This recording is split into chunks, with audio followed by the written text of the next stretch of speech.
What's up? What's up? It's the Arthur Moats Experience with Deke. I'm Arthur Moats, and that's my main man, Deke. What's good, bro? Chilling, another day, living that good life. A little surprise on him today, too. Typically, we don't give him Friday action.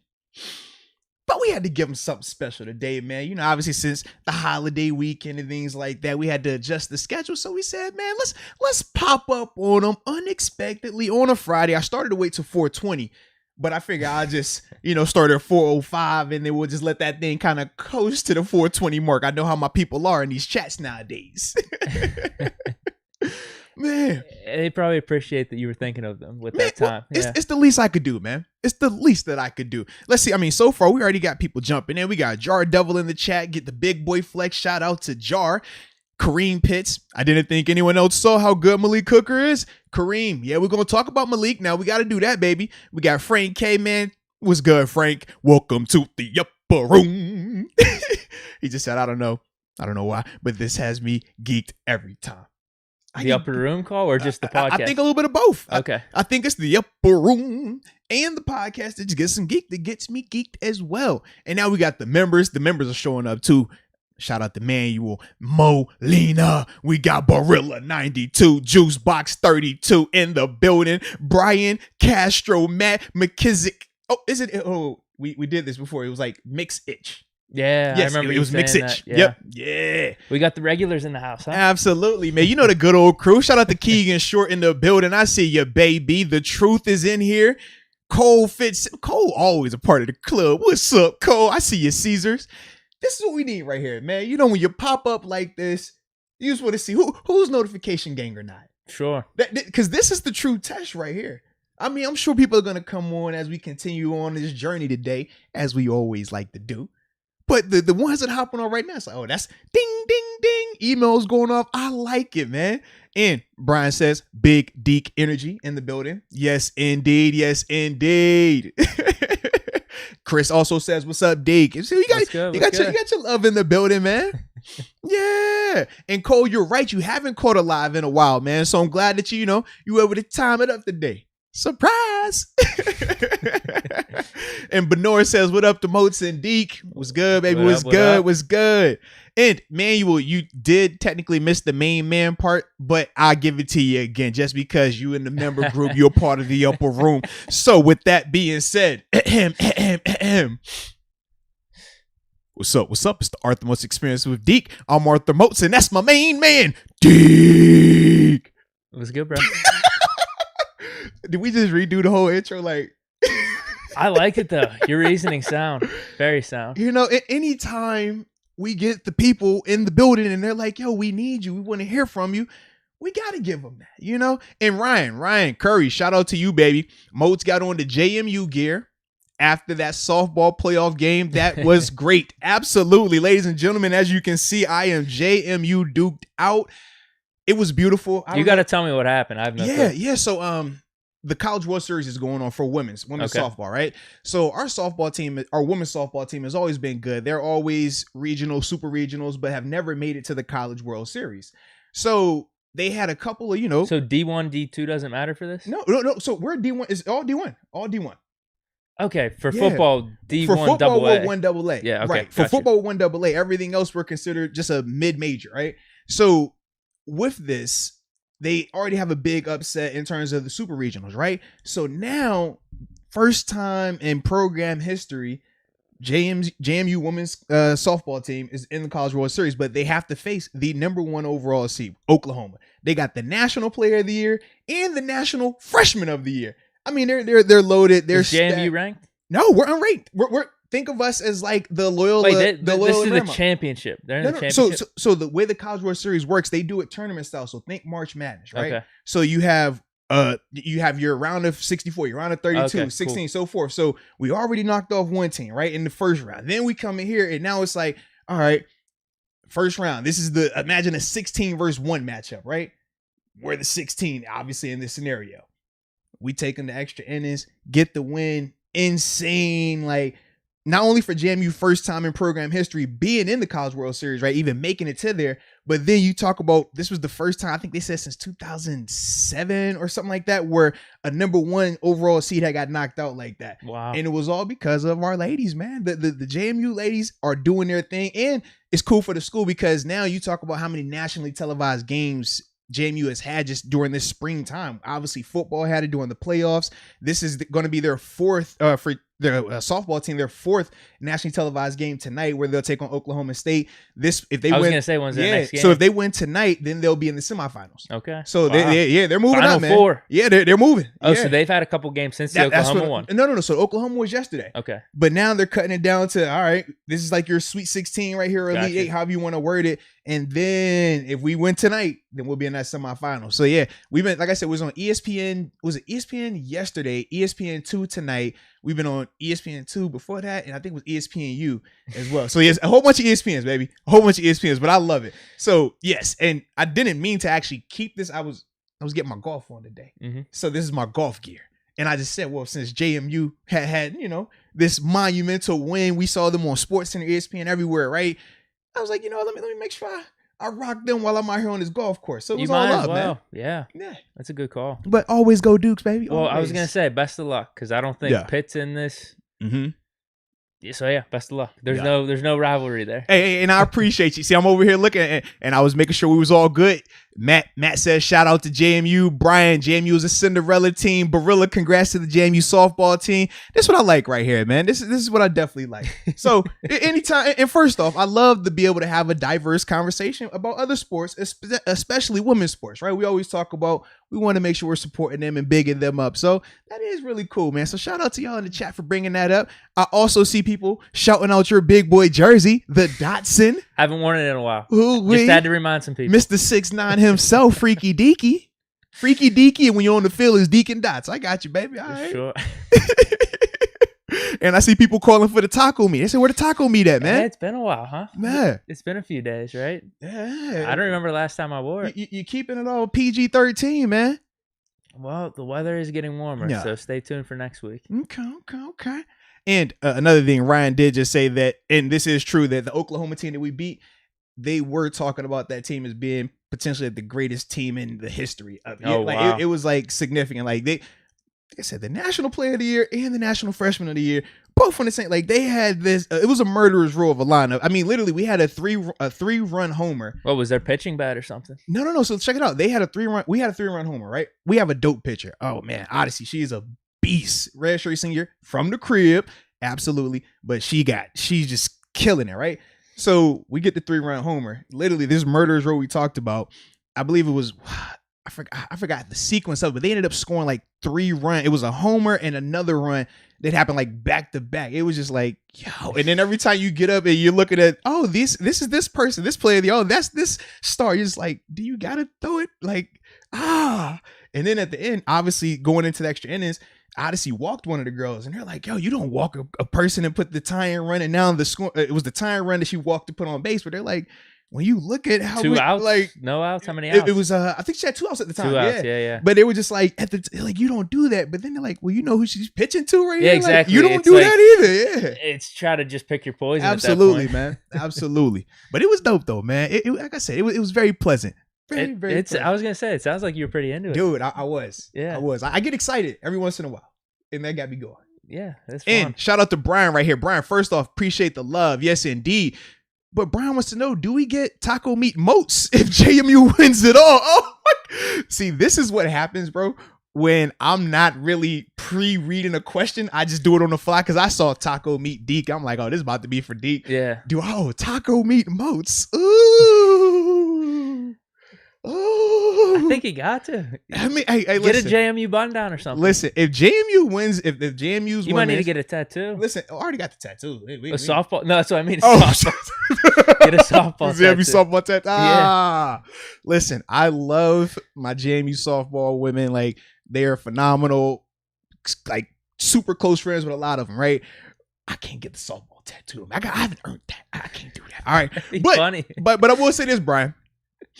If they do win, you will get taco meat moats. Nice. Okay, you'll get taco meat moats. I will agree to that. All right, because I believe that they can get it done, and I work on my pecs. Okay, I don't know if you can see them. They bouncing, bouncing. You're like Terry Crews out here. You know what I'm saying? So if they do win it all, yes, I will show off a little bit of that taco meat. Hey, and call me K. You are not late. Come on now. We would get. It's like a pop up. You know, you got pop up stores. You got pop up episode on a Friday. Yeah, this is just the chill intro on the Absolutely. Friday. See, you missed the re-intro. We had an intro and then we had another intro, but we're really just stalling until we get to Deke's favorite time, which is 4:20, and then we'll start the show. I'm just throwing it out there, okay? Damn, man. Ooh, and Israel, I see you over here. Can someone please tell Cobra that we need J.C. Jackson? Now, see, I like J.C. I do like J.C. I mean, there's a lot of moves we could be making right now. It is. And I'm going to be the guy right now, right? Okay. I usually don't do the humble brag, but I'm doing it today. I was just talking with Kevin Cobra. We were on the golf course together. What'd you say? I told him, number one, that my man Deke says to extend Ben for 3 more years. He said he'll look into that. I also said that, hey, I'm glad he wasn't dismissive. Yeah, he didn't dismiss. He didn't. And then I said, well, a lot of people don't like running backs in the first round. He says, Arthur, if you could tell me where we could have got this guy in the second round, I would have loved to have done it. That's what we were saying. He said, but I don't see where you could have done it. I said, I'm with you, Kevin. I'm with you, Mr. Colbert. And then after that, I say, hey, look, man, there's a couple corners and a safety that we got on the menu. Thinking about signing. And after that, he walked off. I didn't get a chance to drop the names. So I will try to pass this message to him about JC. I'm going to keep that. I'm going to keep pushing it on him. But I don't know if he's going to listen to that part. So we would have to trade for him, right? Yeah. I was just looking it up. Because he's on the Patriots. Mm-hmm. Yes, indeed. Is he available? I don't know. I haven't even looking so much. I know Gilly. I had no clue. I thought Gilmore was available for a little bit. But it's more of the contract part with him. And then the Patriots, it's kind of interesting with Gilmore just because he still is a top corner, but obviously he had a down year last year. So the question is, was it injury related? Was it because of all the COVID opt-outs?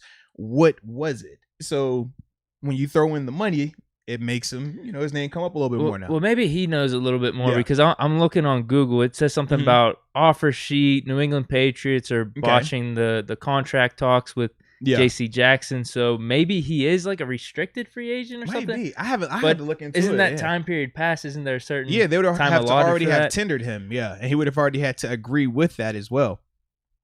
So we have to look into that though. Yeah, I'm not sure. That was the first time I've heard his name somehow potentially being linked to the Steelers or us getting him. So I'm with you, man. I'm with you. Sure, if we could bring in a good cornerback, I'm good with it. Yeah. We're always for good help around here. And shout out to Manuel as well, man. He says he was referring to you with your Mr. I Smoke Backwoods. Because remember, you're the backwoods smoker. Yeah. Yeah. Yep. And then Vegas says that they blaze them if you got them. So, it's all good, baby. Just enjoy who you are. And then Jesus, I think, Jesus, yes indeed. He says, I'm glad JMU won. I hate Oklahoma University. I have noticed that there's not a lot of Sooner fans around here because the whole WU. I was like, all right, yeah, let's keep it going. I see. I'm indifferent to Oklahoma. I got nothing against them because I'm not a West Virginia fan at all. Okay, I'm a Pitt fan. So yeah, you're held to Pitt. I don't really have. In terms of teams out of conference, like the main rivals for Pitt are West Virginia, Penn State, and basically now it's anyone in the ACC because the Big East is gone. So any team in the Pac-12, SEC, like we don't have a rivalry. We're not good enough. That's the problem. Like at least West Virginia, every once in a while, West Virginia. I was gonna say I'm not keeping track of how good they've been doing since they left the Big East, but I'm sure they've usually been in the mix of like the top 4 or 5 teams. Oh yeah, typically, yeah. But Oklahoma's been pretty much the standard in the Big 12 over the past. Well, you think 5 about to 10 how years. many first-round quarterbacks too. Between you had. You could even go back to Sam Bradford. Oh yeah, I mean they've had. Remember a ton of them, Jason White? I know he wasn't a first rounder, but he ended up winning the Heisman, stole it from Fitzgerald. Yeah. And then Bradford, and then they've had 3 or 4 since then. Just crazy. Because the dude they have right now, Rattler, he's another guy, probably a top 5 pick. And guess what time it is, Deke? 420. Hey, so Frank, shout out to you, Frank K, for this comment. He says, Big Chief Deke, LOL, hashtag 420. So it is that time. So with that being said, the truth. Welcome to the upper room. We definitely appreciate you joining the family. Yes, indeed. Also, let's go Wisconsin. Absolutely. First off, I appreciate the love and the support. RIP to Tua's brother. Yes, those that aren't aware, his brother passed away recently, man. Was in a car accident, or actually got hit by a car down in Atlanta, Georgia. Yeah, so definitely keep Tua and his family in our thoughts and prayers with them, man. Moment of silence for his brother as well.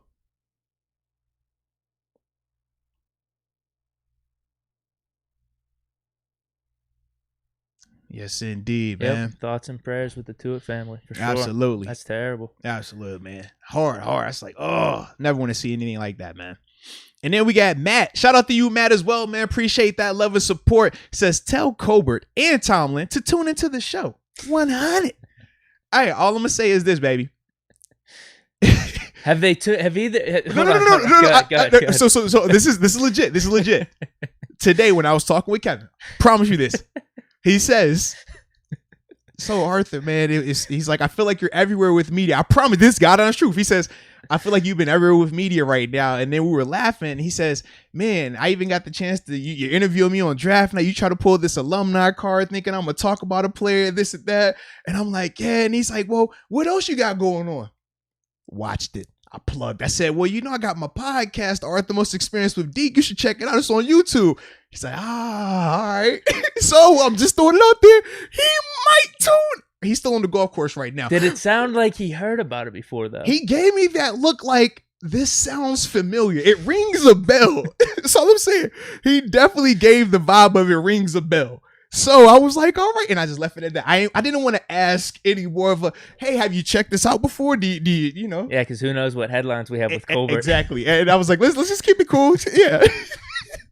But he definitely said, he was like, all right. I was like, yeah, man. So that was my question. Yeah. Do you have a thought, maybe a % chance that either Tomlin or Colbert have tuned in to one little thing before in the past? They saw something in passing? I feel like they probably have. Okay. I just feel like, because the amount of people that I was running into at this golf event that weren't even like, the celebrities obviously like, okay, you have the rapport, you know each other. Okay, I'm familiar with your work. I know what you do. But the amount of just like the non-celebrities, the regular people that were golfing, and just the age groups that they were in, they would come up and say, oh yeah, man, I actually pull up your show. And I'm like, because when they say the show, I'm like, all right, you probably talking about not, one of the radio stations I do, one of the, terrestrial things you hear in the car. And when they started talking, they're like, yeah, well, I could pull it up online. I'm like, okay. And he's like, yeah, and I could like start it, stop it. You and that guy that loves the quarterback. I was like, yeah. And when he says that, I'm like, okay, they know, they tune in. As soon as they say you with that guy that he loves Ben, I'm like, yeah, all right. So you really involved. You a part of the group. That's good. Yeah, that's awesome. So that's typically how I could tell the ones that are like which show they're talking about. But yeah, man. So he definitely looked like it was familiar though. Kevin was like, all right, okay. He's not the most talkative. He's all right, okay, all right, Arthur. Then he goes out there on the course, hits the ball, and we all act like it was the best ball we ever seen. It was like, yeah, all right, that was good. I ain't gonna say what really happened to that ball, but we cheer for him. Oh, and call me K. Shout out to you as well. Yes, indeed. But let's get this comment going. Sure. So what's going on with Malik Hooker?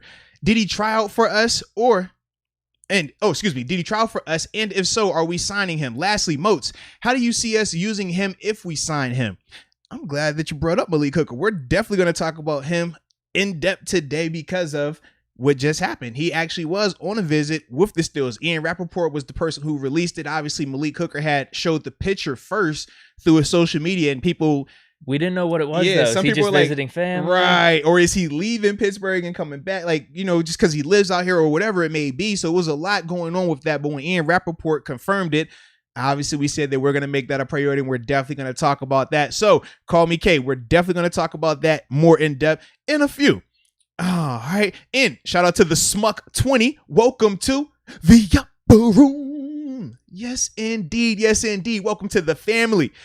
So first thing we wanted to talk about, though, man, before we dove into the Malik Hooker conversation, Tunch Ilkin, baby. Can we talk about him, man, for a second? For sure. I mean, I know, I had shared some of my thoughts in terms of the video that I posted yesterday about him retiring from his media broadcasting career. But I just wanted to give him his flowers again, man. Get a chance for you to talk. And then obviously for the people in the comments, just sharing those moments about Tunch Ilkin, because him as a player, awesome, right? 2-time Pro Bowler, obviously 14-year career, 12 here in Pittsburgh. That part was already awesome. But then you think about the constant, like the moments that people are going to forever attach with him because they heard his voice describing it. They heard his voice painting this picture for them, whether it was after a win or a loss or doing whatever may have been happening. Like, I just always love to hear those stories, man.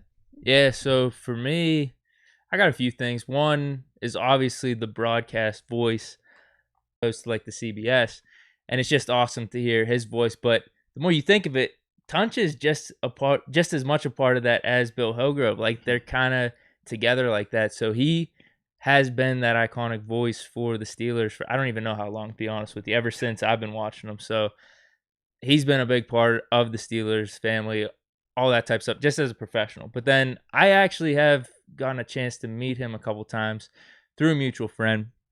And this was actually when I was starting doing my own little podcast stuff, working media stuff, just learning. Dude, I was like, I'm like 22, 23, 24 at the time, just trying to learn things. And he was giving his story about how he started. He was giving me tips on things, but then also was just asking me about me as a person, which is something I appreciated too. So yeah, every time I've run into him, it was a couple times at I think it was like cigar shops. He's Tunch loves his cigars. Loves his cigars, baby. But yeah, always helpful. And it was just a couple interactions, but it seems like all the stories line up that are out there about him with my experience with him as well. So yeah, nothing but good things to say. Yeah, man. I just love that, man. When you talk about him, just like you said, ask, hey man, personally, like, how are you, man? What's going on with you? He's one of those guys that he just wants to know, like, connect here. Let me connect what's inside, man. That's awesome about him, baby. Awesome. And then let's see, man. Let's see. Oh, Ryan Curry. Tunch is a Titan from BJ Finney. Absolutely. Coality Colas says, man, straight GOAT comments for GOAT emojis for Mr. Tunch Ilkin. Yes, indeed. So South Florida still 777. Tunch is the man, player, broadcaster, and the man, the myth, the legend.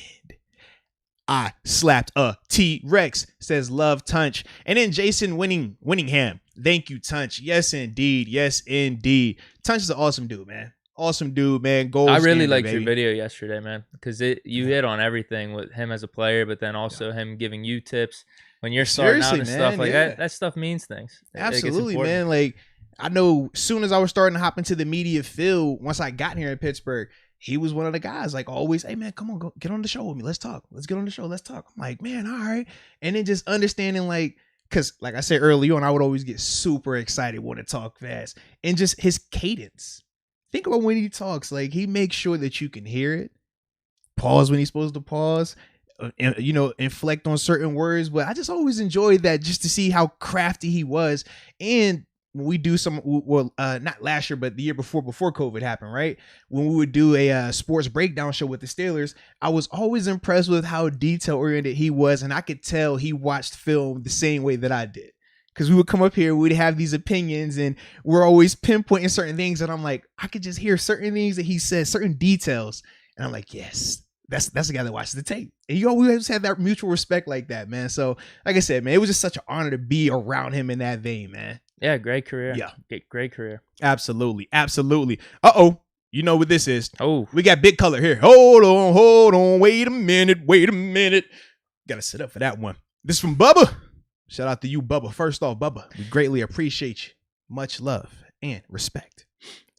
Shout out my big bros, Moats and Big Deke. Just a baby boy in the Berg, but always repped that black and gold. We finna get hyphy this season. Yada I mean? What you know about the yada I mean? Okay. Najee and Miss Moats will know what I'm saying. Hey, that's that Bay. Hey, we already know Bay Area, yay area, baby. Yes, indeed. Yada I mean?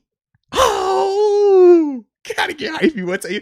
Yo, Bubba, you gotta be hype over here. I'm sorry. All right, I'm sorry. I'm hyped. You got a thiz face? What? You got a thiz face? You know? No, I'm lost. I'm lost, so it's man. a baby. That's what I figured. I'm lost, man. And Matt Mizix.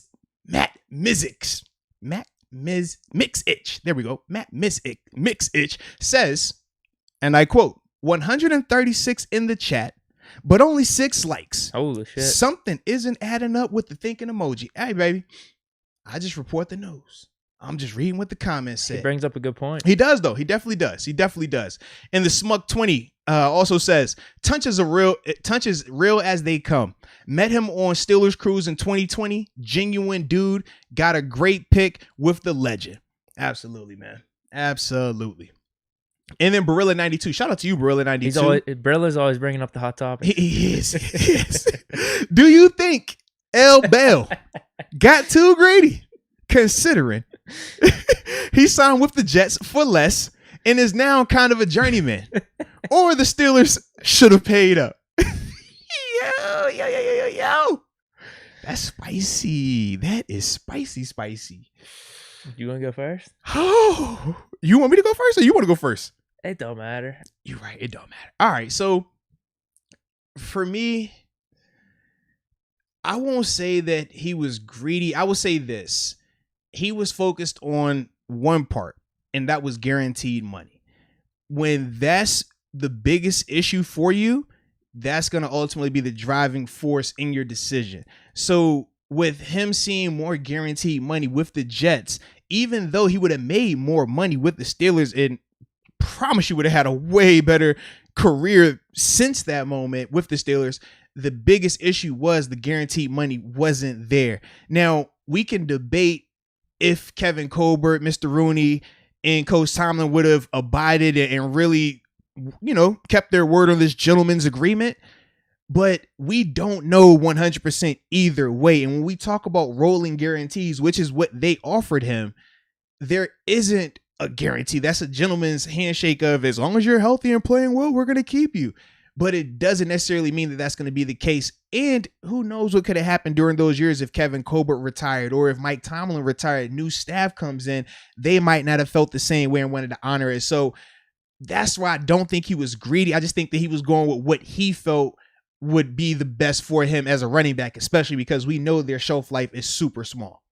I agree with you. I thought at the time, if his focus was money, like you said, and the guaranteed money, he was playing it right, because wasn't the guaranteed money only like $15 million, which would have been if we just franchise tagged him again, essentially, if he just would have came back for that. So it wasn't really guaranteed like that. I know the length of the contract and the money that he was getting there was pretty nice. I don't know if it was equal. I think it was more than what the Jets gave him. So the Steelers offered him more money overall, but it was more guaranteed money with the Jets. That was the biggest. He got a little over $30 million. Correct. With them. So that's the interesting thing, because he sat out that year, and didn't get any money. So he just would have came back on the franchise. He would have got tag the 14 then, plus the money next year. Correct. So that was the most interesting thing. Right. He didn't put his body at risk at all, though. So it was all in what you value. Yeah, because for him, he had just talked about coming off of the 400 touch season on a franchise tag, and knew that was going to happen again on the franchise tag. So if you're a guy that had dealt with injuries like he had earlier in his career, you ask yourself, can I do another 400 touches in another franchise season and hope that everything is going to work out again very well, where I'm going to be able to now negotiate this long-term deal with the Steelers?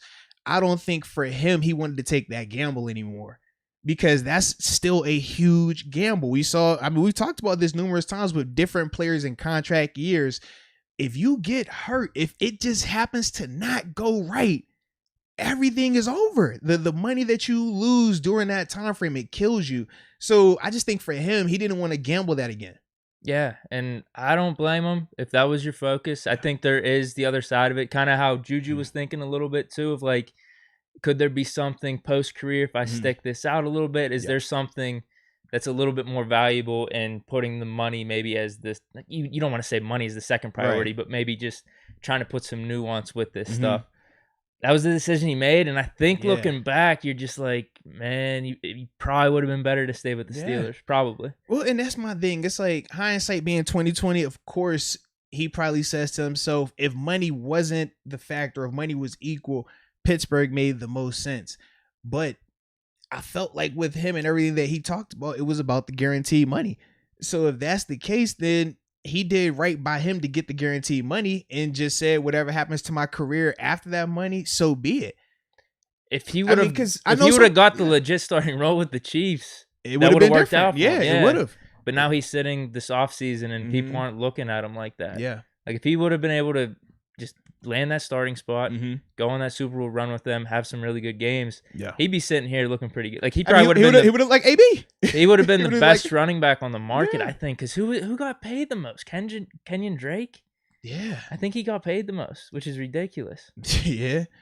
So I mean, right now the market's so down that the best running back on the market's maybe only getting $5 or $6 million. I was gonna say technically Aaron Jones should have been on the market and reset it, but he had re-signed with the Packers, and that was the big difference right there. Otherwise, he would have been the big payee of the free agency period and stuff like that. Yeah, because his numbers with the Chiefs weren't bad. He just didn't get opportunities, in my opinion. I thought whenever he did get those opportunities, he looked fine, in my opinion. But yeah, just really tough. It's really tough how it played out. Because if he would have been here, think if in 2019 then too, like, now I don't know how the money would have worked. I don't know if that season would have been guaranteed or the next season was necessarily guaranteed. But he could have been like the hero for us in 2019. Absolutely, it would have been. If he would have just stayed healthy, maybe he could have squeaked out a couple games like he did out in San Diego whenever Vic was playing for us. Like we leaned heavily on Bell. Yes. So he could have, if it was Bell in the defense that like led us to the playoffs in 2019, like we would have viewed him so highly. Yeah. Well, I mean, we already did. I still do. But because that just would have been like an extra step. Right. Because he already had like the framework. The 4 years that he did do, I mean, that's there. That's cemented. So that's what the part that just feels like, what could have been with him, man. But, such is life. Such is life. But shout out to you, James Panzarello. Make sure I say that right. James Panzarello. We appreciate the love and the support. First off, love from Cali. Luckily, I'm able to wear headphones at work and literally listen every episode. Hashtag Big Deke. Hashtag more Moats. Damn. We appreciate you, baby. Yes, indeed. And don't work too hard either, baby. Don't work too hard. Emmanuel says especially on a Friday. Yeah, man. You can't work this hard on a Friday. Well, he's out West Coast, so yes. Just a little after lunch. Yeah. Yeah, you're good. It's the weekend already. Well, I mean, he had like, you got y'all told me about the wake and bake. We've talked about the 420. Maybe he had like, is there a midday bake? Is that a thing now? I'm sure out in Cali, out west. I mean, it's Cali, right? You all day, every day. Yeah. Just it's noon o'clock. Okay, greenery. You just never know. You never know. But Manuel, shout out to Manuel once again. Manuel says we got too hyped in the chat and forgot to hit the like button. That's what happened. Okay. Sure. I respect that. That's understood. Definitely respect that. Absolutely. I mean, back whenever I used to watch YouTube videos and never really had an account or doing this, we talked about this before. I never have really thought to like videos or subscribe. I was with you, man. So like, I get it. I get it. I'm just watching the content. I'm enjoying it. You're just chilling. Man. You don't really think about it, but then whenever you factor in the Google Analytics and all that type of stuff, and you're like, maybe I just want to support these dudes that I'm watching. You know what I mean? Because they for the cause. They for the culture. Sure. Yeah. They bringing us content from the heart. And this is what we do, baby. This is definitely what we do. Black and Martyr. Whoa. Hey, baby. hey. Black and Martyr. Greatly appreciate you. Yes, indeed. Respect. Black and Martyr says, Malik is from where I'm from. Pumped for him. Yes, indeed. That's what, Newcastle, right? Newcastle. Yeah. Now, how far is that from where we're at? I'd say probably an hour. But okay, I like that. Shout out to Newcastle. More importantly, shout out to you, Black and Marty. Yes, indeed. And Tate Boys. Wait a minute now, Tate Boys. He says, Tebow said Moats don't want no smoke in hamburger. Hey. Tell you about Tebow now. All right. I like Tebow. That's my guy. All right. I'm with you. I like Tebow. In fact, funny thing, I have a picture of my wedding. Okay. Well, yeah, it was technically not my wedding. What was my reception? Because we already Tebow was the pastor. No. That would have been funny, right? Actually, my parents were. But me and my groomsmen, we actually did take it in and do the Tebow. Remember that was a thing, right? Oh, yeah. This was like 2011 or something? Yeah, 2011. So I literally have a picture with me and my groomsmen hitting the Tebow at my wedding. So yeah, I like I said, I got respect for Tebow. I'm a dog. I like Tebow. He just can't block me. That's all I'm saying. All right, hey, I like it. I'd rather you give him a shot at quarterback. I'm cool with him at quarterback. I don't care about the janky arm motion. I think he can compete. He's a winner. That's what he does. But he's not a tight end. That's all I'm saying. It's different. But peace, love, peace and love. And BMK, Bully Mob Kennel. Shout out to you, Bully Mob Kennel. BMK, appreciate you as well. Yes, indeed. Says, great show. I catch them all. I'm a new season ticket holder from Texas, so double up on games and we'll be going to see the Denver and Seattle games. Any chance of meeting y'all? You know we down. We planning on being at all the games. That's what we plan on doing. We want to be out. Okay, we're present, very much present. So if you're pulling up, we will be pulling up. We will be seeing.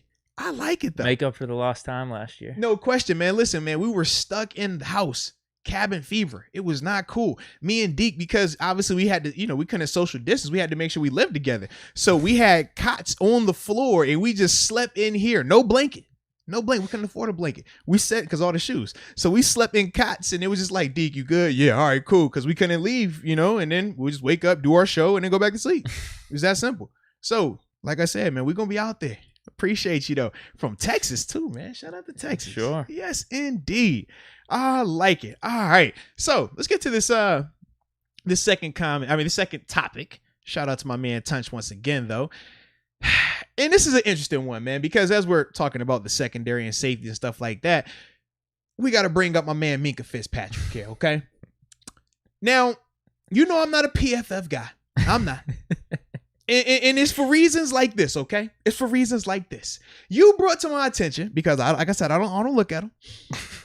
You said, hey, bro, I think I know what people are going to want to talk about. This was the other day. Yeah, last podcast. Yeah, last podcast. He's like, I know what people are going to want to talk about. I said, well, what you talking about, man? He says, Minkah. I said, well, did he get in trouble? What happened? He says, nah, man, they got him ranked 5th. I said, who? I said, who has him ranked 5th? He said, man, them dudes over at PFF. I said, no. I said, not PFF. I said, you must be mean like PAF. No, not PFF. No, not them. He said, yeah, man. I said, no, you talking the same PFF that was jiving with Big Ben, putting out that slanderous material, that PFF. He said, I said, no, man, you can't tell me that they tried Minkah after they just tried Big Ben. He said, man, I listen, Moats, I can't lie to you, baby. So I said, hold on, baby. All right, I got to go look it up. I got to go see. And when I saw this atrocity, when I saw this blasphemy, when I saw this just utter bull. Oh, luckily it's PG-13. I got you. I appreciate you. You're a real one. I said, okay, let's address this. Okay, let's address it. All right. So, you want me to read off the list? If you would like to read off sure this nonsense, let me hear it. Number 1, they have Justin Simmons from Denver. Okay. Number 2, Harrison Smith, Minnesota Vikings. Okay. Number 3, John Johnson III from the Cleveland Browns. Number 4, the dude that gave up the Minneapolis Miracle. No. Marcus Williams from the Saints. Number 5, yours truly, Minkah Fitzpatrick, Pittsburgh Steelers. 6, your boy Derwin James from the Chargers. Shout out to Derwin. 7, Marcus May, New York Jets. 8, Jesse Bates, Cincinnati Bengals. A lot of Bengals fans were upset about this. They thought he should be higher. Number 9, Adrian Amos, Green Bay Packers. 10, Jamal Adams. In Seattle. Yeah. 11, Kansas City Chiefs, Tyrann Mathieu. Honey Badger. I'll go down to 15. You good with 15? Yes, give me the 15, please. They don't have Edmonds on this list, too. That's kind of a snub, maybe. Underrated.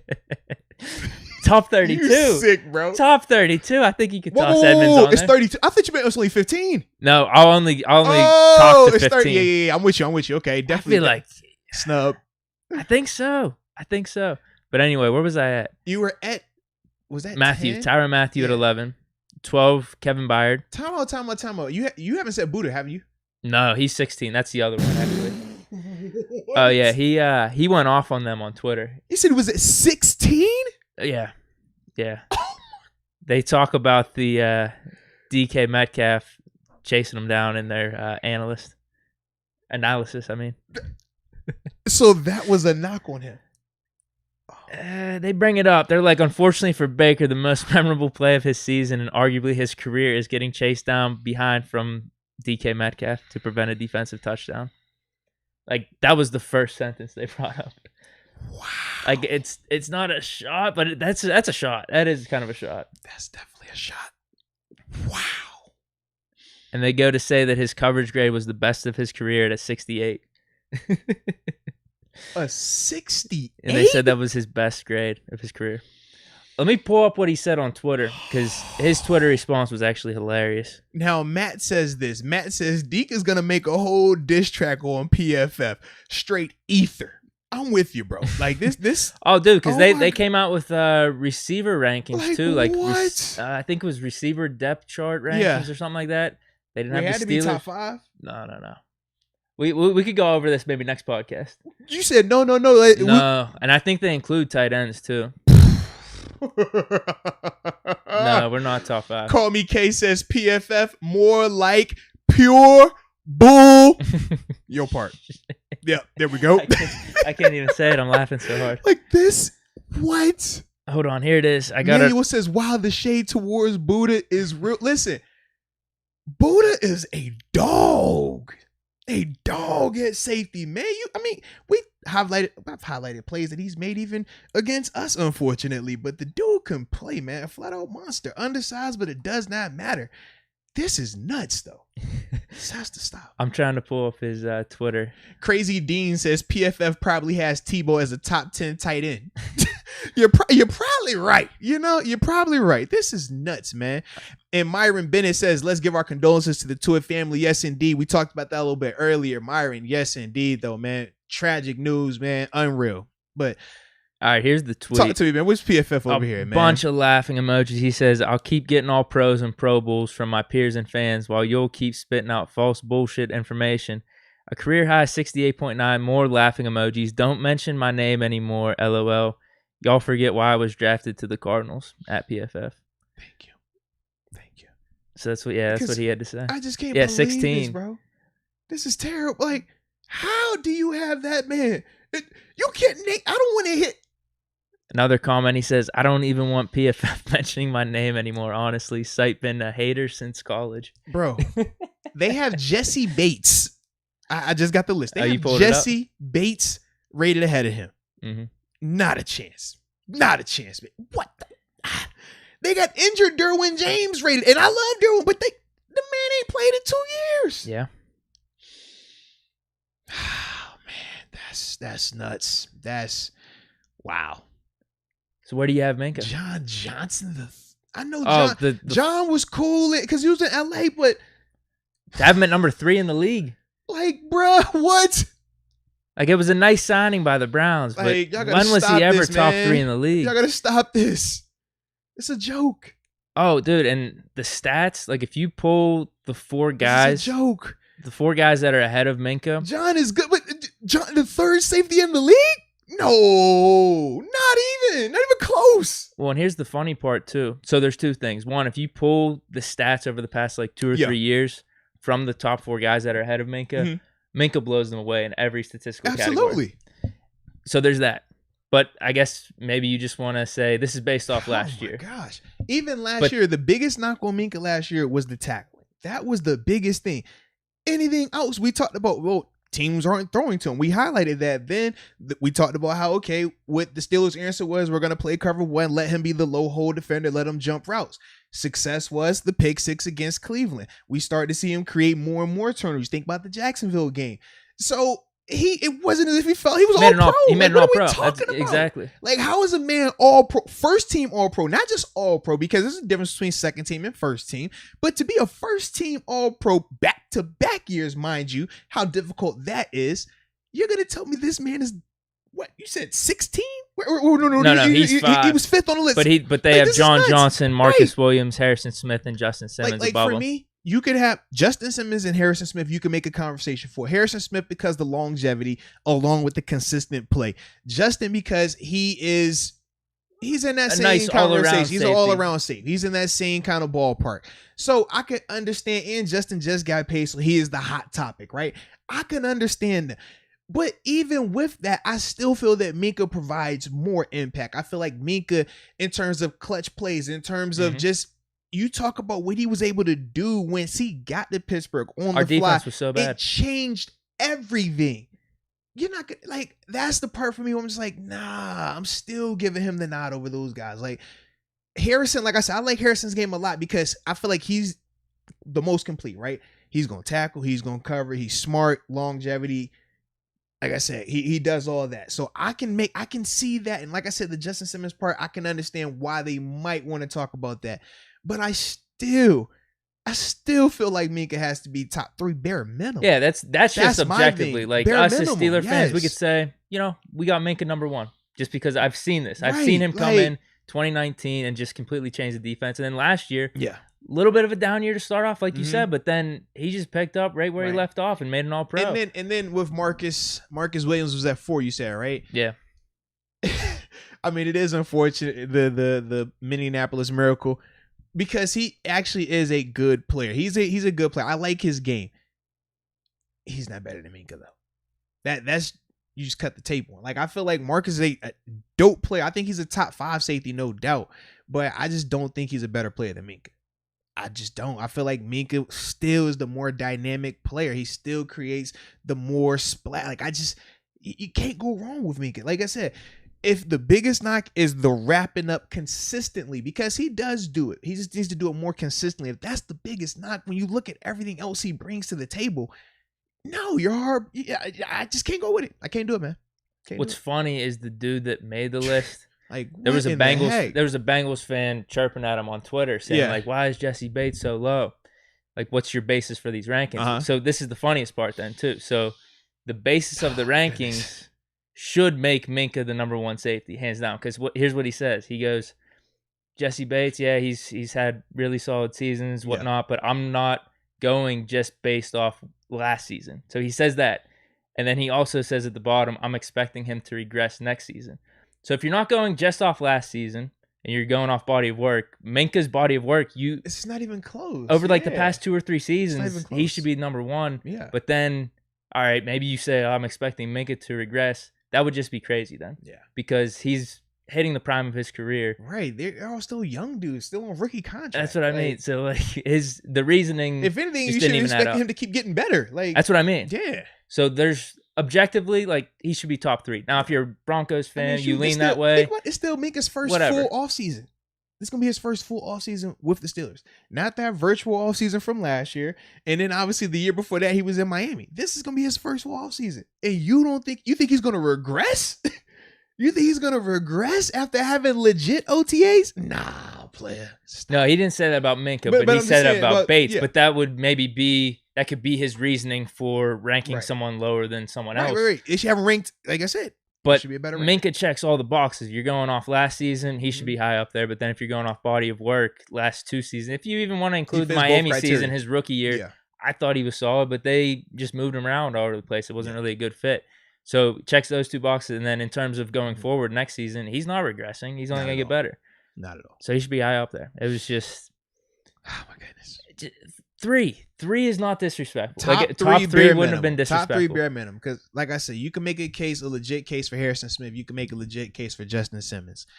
I just feel like, and even Buddha. I feel like Buddha has to be in that. Buddha's definitely in that conversation based on what he's been able to do. Absolutely, he's in that range.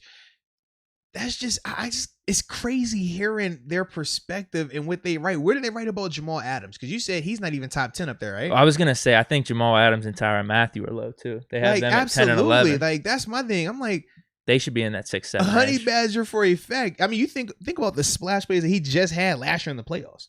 I mean, every year he does certain things, man. Every year, wherever he's playing, whether it's in Arizona, whether it's in Houston, whether it's in Kansas City, he always creates splash. He always finds the ball. He's one of those guys where it doesn't matter where you play him, he's going to make plays. For him not to be in the top 6-7, like, that's crazy to me as well. Yeah. Did you want to hear what they said about Adams? Yeah, talk to me. What did they say about Jamal? Adams is a better player than he showed last season in Seattle, albeit likely not one good enough to justify the 2 first-round picks in the trade that took him there. What was concerning about last season was how badly he was exposed in coverage within the Seahawks defense. Adams was often deployed in favorable coverage matchups with the Jets, but he was on the receiving end of that too often in 2020. He finished the year with 34 total pressures, 15 more than any other safety. I don't like them at all. I don't like them at all, bro. I don't. Yeah, I don't know how you go from Jamal Adams was probably by most accounts. He was like we're talking Minkah. Everyone was like, objectively, you just put Jamal Adams in the top 3. Now, if you put Minkah above him, you put someone else above him. Yes. It is what it is. But you go from that. Now he's on Seattle. Did seem like he had a little bit of a down year, but maybe that's more of adjusting to the new system. But Seattle's pass defense as a whole was down. Remember, we talked about how bad they were, and that's what started to make people look back at the Cam Newton performance against them and say, well, was that because that it was just Seattle being that bad, or was it Cam actually having a good game? But they had multiple issues out there, man. It wasn't just the secondary, it was the defense as a whole. They didn't have, the pieces in place like they typically do. Now that could change, but Jamal was still very effective as a rusher, and that's his game. That's always been his game.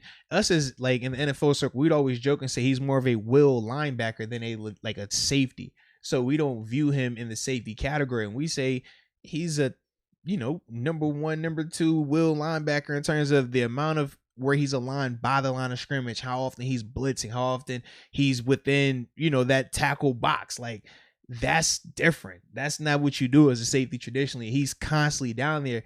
And even in Seattle, they utilize him that way. He was still highly effective that way. I don't know what PFF is trying to create right there, He had favorable matchups in New York, and that's why he was good in coverage. He had too many of those in Seattle, though, and they make it like it's a bad thing. I'm like, well, how are you wording this? Like, I digress, though.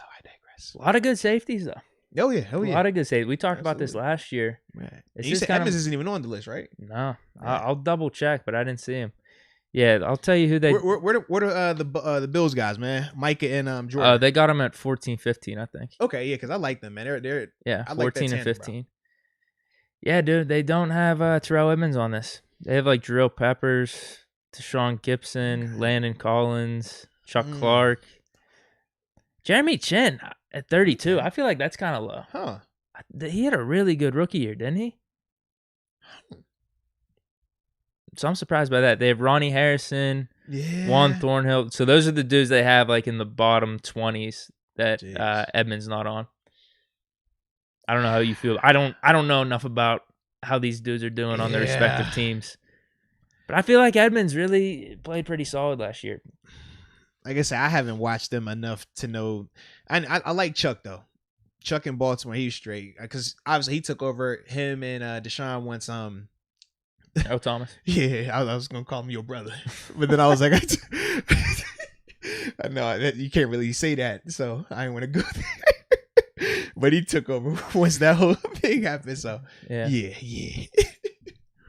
Oh, man. So we're both in disagreement with the list. Throw the whole list away. Absolutely. Yeah, I got Minkah 1. I mean, I'm biased. I'm a Steeler fan, whatever it is. But I've said that too. I have him top 3. The reason I have him top 3, I like the short tackling better. That's my only knock right now.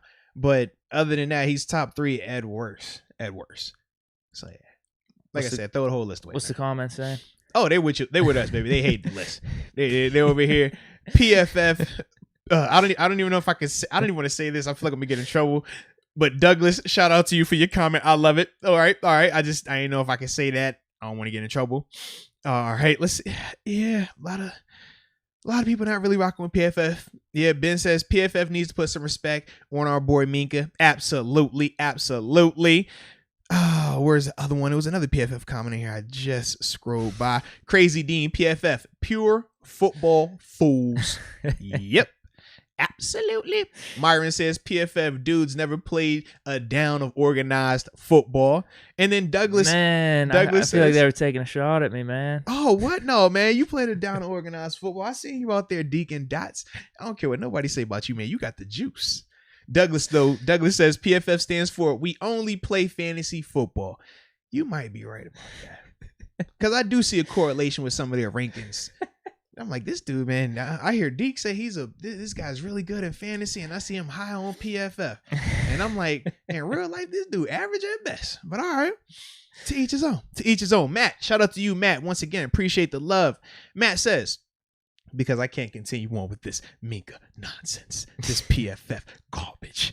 Matt says, how do y'all feel about the 2022 QB prospects? Sean Ritter from Cincinnati, mocked to Pittsburgh, not really confident in them.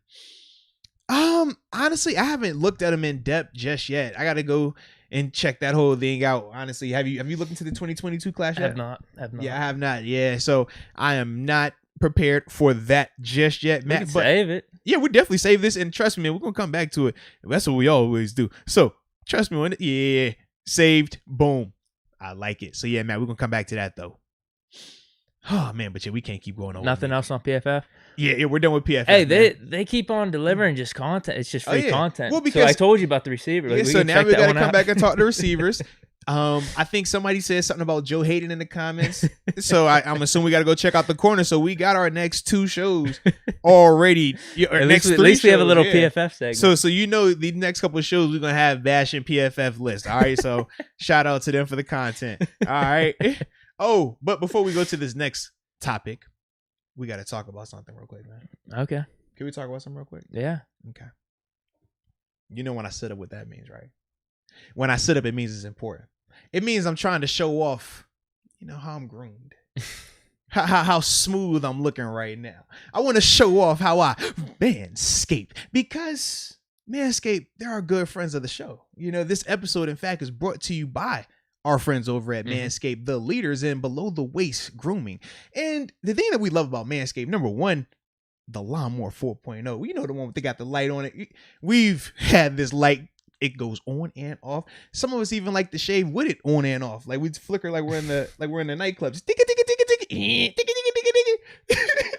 Yeah, like it's a rave or something. Yeah, man. It just it heightens the experience. All right, but always safety first. But we just want to shout them out, and it wouldn't be a shout out if we didn't have a promo code. So, ladies and gentlemen, if you use the promo code Moats, you'll receive up to 20% off along with free shipping. Who doesn't love 20% off? I don't know. I mean, we're always looking for 20% off. And that's what I do whenever I walk into stores. I just say, hey, can I get 20% off? Seriously, like if I'm going, so I'm just going to Google like who has a coupon, 20% off on something. Boom. Use the promo code Moats. You get the 20% and free shipping. Like, I hate paying for shipping and handling. We ain't got to worry about that now. So promo code Moats over at Manscaped, baby. And yeah. Your delicate twins will appreciate you for that. So, back to the regularly scheduled programming, my friend. What do we got next? What topic? Next on the docket, we were talking about this a little bit earlier, Mr. Malik Hooker. And what's about to happen? Should the Steelers sign him? Man, a lot going on with him. Yeah, obviously, he was just on the visit, but we talked about he posted the picture earlier and got the whole ruckus going. I mean, we definitely liked that. So, visited with the Dolphins and Cowboys earlier in the offseason. I had no clue about that because he wasn't really tied to the Steelers. So how would we really know that information or really care about it? So some people, my point in bringing that up is some people are concerned with him visiting them, but then him not getting signed. Like, is there something going on with his injury still that we don't know? Did he pass the physical? So there's that. But what do you think? I wouldn't mind it. I mean, good, talented. I'm with it. Yeah. For me, it's just the health element. As long as he can stay healthy. I know he didn't tear the Achilles this year. Was that? It was. Was that? Yeah, it was early September. So he should be fine. Right. No, he'll be healthy. I just can't remember if it was this year or if it was the year prior to that. And he just missed all that season. Yeah, doing the recovery and stuff, the rehab. But yeah, that's my biggest thing. If he can stay healthy, I love him as a player. I mean, you think about what he did as a rookie. I mean, he could ball. The biggest thing has been the whole Bob Sanders comparison with him, right? Dominant player, but just can't stay healthy. Continues to get his body broken up and stuff like that. But you imagine him in our secondary, bro? Well, here's my question. Well, here's the thing. So now we would have 3 safeties. Yeah. Yes. There's actually a few questions with this one. All right, let's cook. Let me take me a sip real quick and we'll get this. Because Call Me K brought this up. He said, "How do you think he would fit into our system?" Because I'm seeing some stuff where they're saying, "All right, if we bring Hooker in, this is, I think, blasphemous. I don't see this working, but I'd like to hear what you got to say. Okay. Then we'd move Minkah down into like slot corner, and we put Hooker back into safety. A lot of Colts fans were saying they used Malik Hooker wrong, doing like a cover 2 thing, where he's more of a pure put him in the free post. safety. Yeah.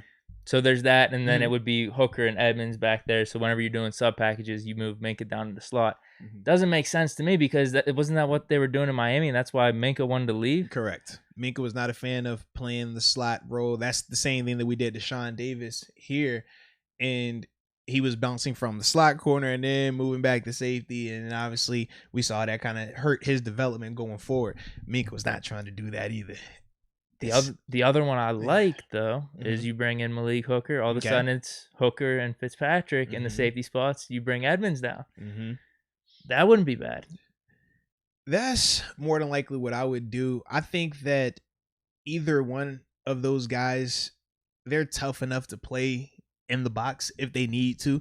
But I just think when you have two dynamic players like that, where you can have Malik in the middle of the field and let Minkah be your rover, essentially, that's what he was doing last year. And that's where I would highlight to you about Edmonds. And I would say, man, Edmonds has really improved from a coverage standpoint because it's allowing them to put Minkah down close to the line of scrimmage and let him just jump routes. And we highlighted the Browns game of this happens when you got Edmonds being able to cover better now.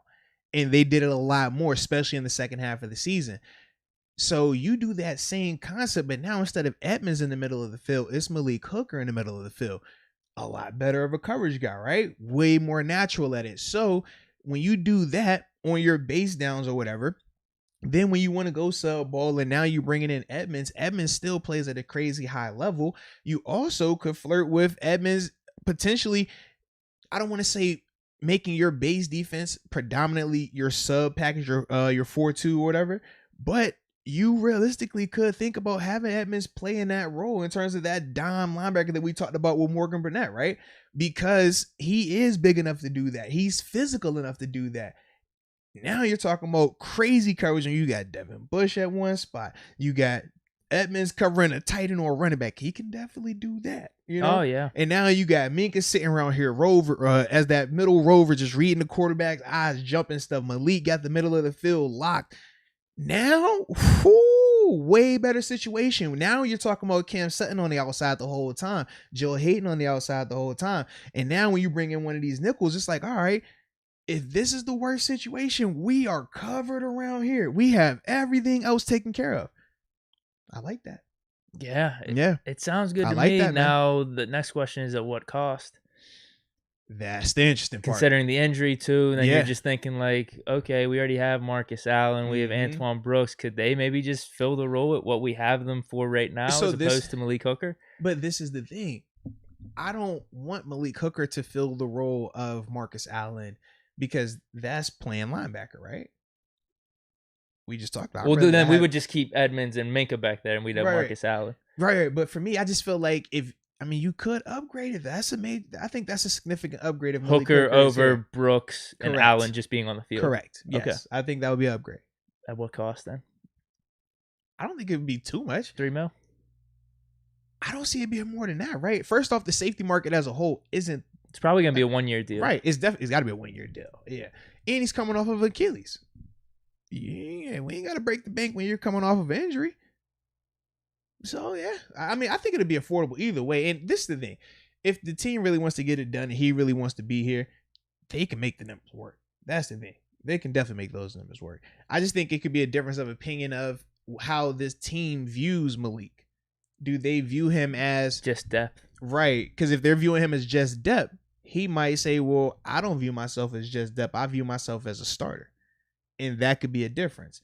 The same way we talked about Edmonds being in that role of going down there and playing in the box. They could be saying, well, hey, man, we want to use you like how they were using you in Indianapolis. We want to play you a little bit, cover 2 here, but put you in the box a little bit as well. He might be saying, I don't want to do that. I'm cool on that. We heard Morgan Burnett when he was here, right? That's what he says. I don't want to play down there. I'm good. I'd rather be back in the post somewhere. So that could play into it as well. But for me, I just think that he fits. I mean, he makes the defense better if he's here. If he's here and he's healthy, he makes him better. Okay, cool. Now, the other thing I was thinking, does this signing take away from any other potential free agency signings in the future? Whereas like we do this and all of a sudden we're done. Whereas like, okay, if we don't do this, maybe we could sign an edge rusher, a cornerback, an offensive tackle down the line. You know what I mean? What's more? We kind of talked about this last podcast. Yeah. What do we find more valuable? Because safety, we do need depth, and We have probably zero like that depth right third now. guy, Yeah. whether it's slot corner, or just like that sub package ball. Yeah. We do kind of need they that. don't even have because safety depth right now. Miles Killebrew is listed as a linebacker. Who? I'm trying to think, man. So you have Trey Norwood. Obviously, they might play him back there, but he's not a full-time safety. Brooks. I guess that's it. Yeah. Who? I might be forgetting someone. No, because with Marcus Allen converting. Right, because Marcus is a linebacker now. Miles Killebrew is a linebacker. That's what they have him listed on the depth chart. Yeah. I think that's it. Jeez, that is crazy. What? I mean, that is a typical depth chart, though, for a 53-man roster to have a backup safety on each side, right? Not during the offseason when you got 90 guys on the roster. Okay. Think about this, right? I mean, there's other guys on the safety. I'm sure there's other guys on the depth chart.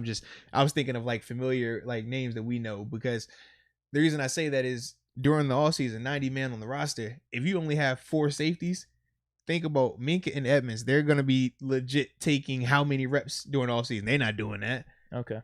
So you have to have a 2 deep, 3 deep, so that way the starters aren't wearing themselves out during this time frame. Okay. Yeah, I just feel like I gotta be forgetting someone, man. I don't know. I don't think I am though. Oh, Arthur Milet. That's a good point. I know I'm forgetting someone, but I forgot we signed him. Yeah, but he's still more corner, right? Yeah. He's listed safety, but you said after watching his tape, you thought he was more slot corner. Yeah, I thought he was that. So, but hey, versatility, it can't hurt. No, I forgot we signed him. Yeah, I totally forgot as well, man. Yeah, I just saw it in the chat. Shout out to Douglas for that. Yeah, Douglas was like, Milet. I was like, yeah, that's the name. Yep. Because I was like, that's my heart attack, Arthur. Yeah. Yep. That was him. So that makes you think probably the price would go down even more for us, just because I don't think it's as much of a need as we were thinking before we were going through the depth chart and stuff. We brought in Milet too, with Trey Norwood, Brooks.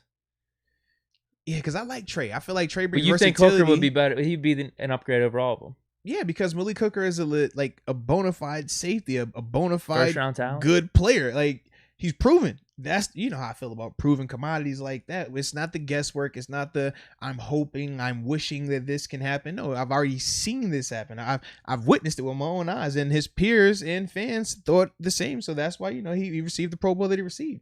So for me, I'm like, yeah, I like him. He's an upgrade. Yeah, I'd be a fan of it for sure. You know how I am. Just any big name that's out there, let's just sign them. But listen, in the words of your boy Chase Claypool, you can never have enough superstars. All right, can never have enough. You find a way. I just hope this isn't if we do sign him, it's not the end of our free agency search here. I don't think it would be either way. I think that because right now they have around like 5 million available, 5-6 million. 5 or 6. Yeah, so you can. They still have a couple restructures they could do. Right, too. you could get him. You could because they could still restructure DeCastro if they wanted to. And who else? Is somebody? Boz to it. That was the one. Yeah, Tua was the one. Yep. Because I was about to say Nelson. I was like, no, we had already released Nelson, and then they had released Vince. So those are the other 2. So yeah. You got options. You got flexibility. If you want to get Malik, you get Malik at 3.5. If if you want to go higher, I just don't feel like you go over 3.5 because right now he's coming off of an Achilles injury, and the past 2 seasons he hasn't. I'm trying to think how many games he played in the past 2 years. Well, last year he played 2. I think the year before it was like 13 or 14. Okay. Yeah, his two middle seasons he played like 13 or 14 games. I think his rookie season he played like 7. Gotcha. I just remember him having like the 2 years where he was hurt. So.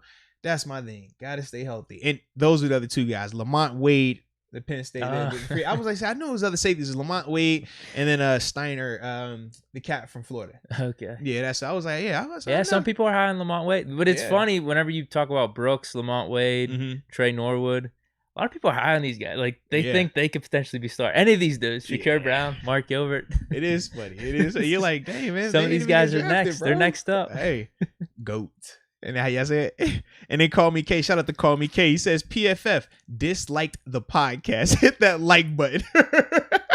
It's funny. See, I can't even see when I'm getting disliked over here. But yeah, and I do like when they call out the people that dislike us. He's like, it's always one. It's always one. But Bengals fan. As long as they're tuning in, right? There's always a Baltimore fan in there. Or something like that, sometimes you need a little bit of that polarization. Hey, yes, indeed, man. If you're willing to come into this chat, because we know y'all are active in the chat. If y'all are willing to come into this chat hollering about another team, good luck. Good luck. We'll send you the flowers. We'll RIP it. Yeah, because we don't play. Not at all. But man, that's crazy. Oh man. Yeah, so we're both good with us signing him. I'm with it. I would like it. Price is right. Still be out there in free agency afterwards. Could make the defense a little more interesting coverage-wise. I'm not opposed to it at all. Yeah, like I said, just the safety market in general. You're not breaking the bank for safety, especially this time of year. You're not doing it this time of year, man. But, dude, that would be a nice combo with Minkah and Malik.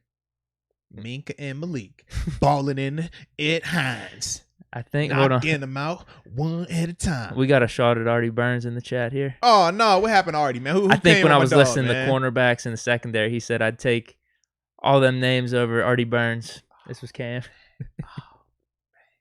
Oh. Someone's calling for your return. I mean, this happens every week or so.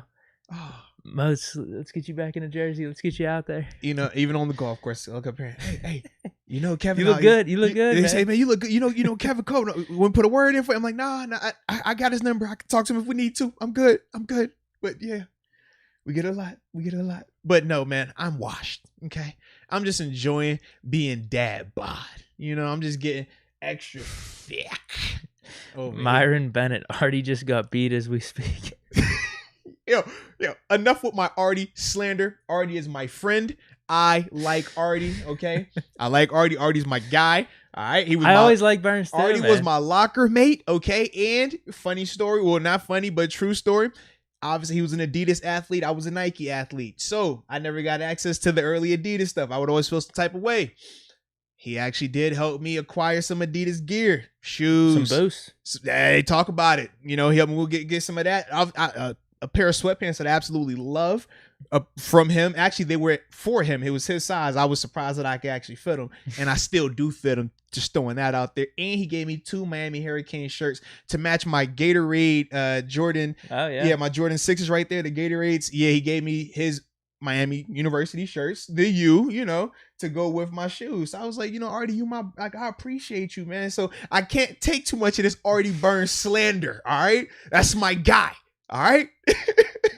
Jeez. Hurting my feelings talking about dog like this. It's my locker mate, man. It was like right here, bro. It's like, yo, Artie, how you doing today, man? You had a bad day, me too. Cool, let's do it. So yes, man. So yes. Any other comments, man? I like when you tap in. Like, that's a little fun right There's a Mason conversation going on right now. People are saying he's getting disrespected. Some people are calling him Bubby Brister. Some people are saying that he's shot. So yeah, a lot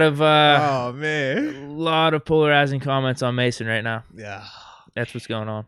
Mason's a hot topic, and I've realized this too with the with some of the other shows that I do, some of my radio stuff.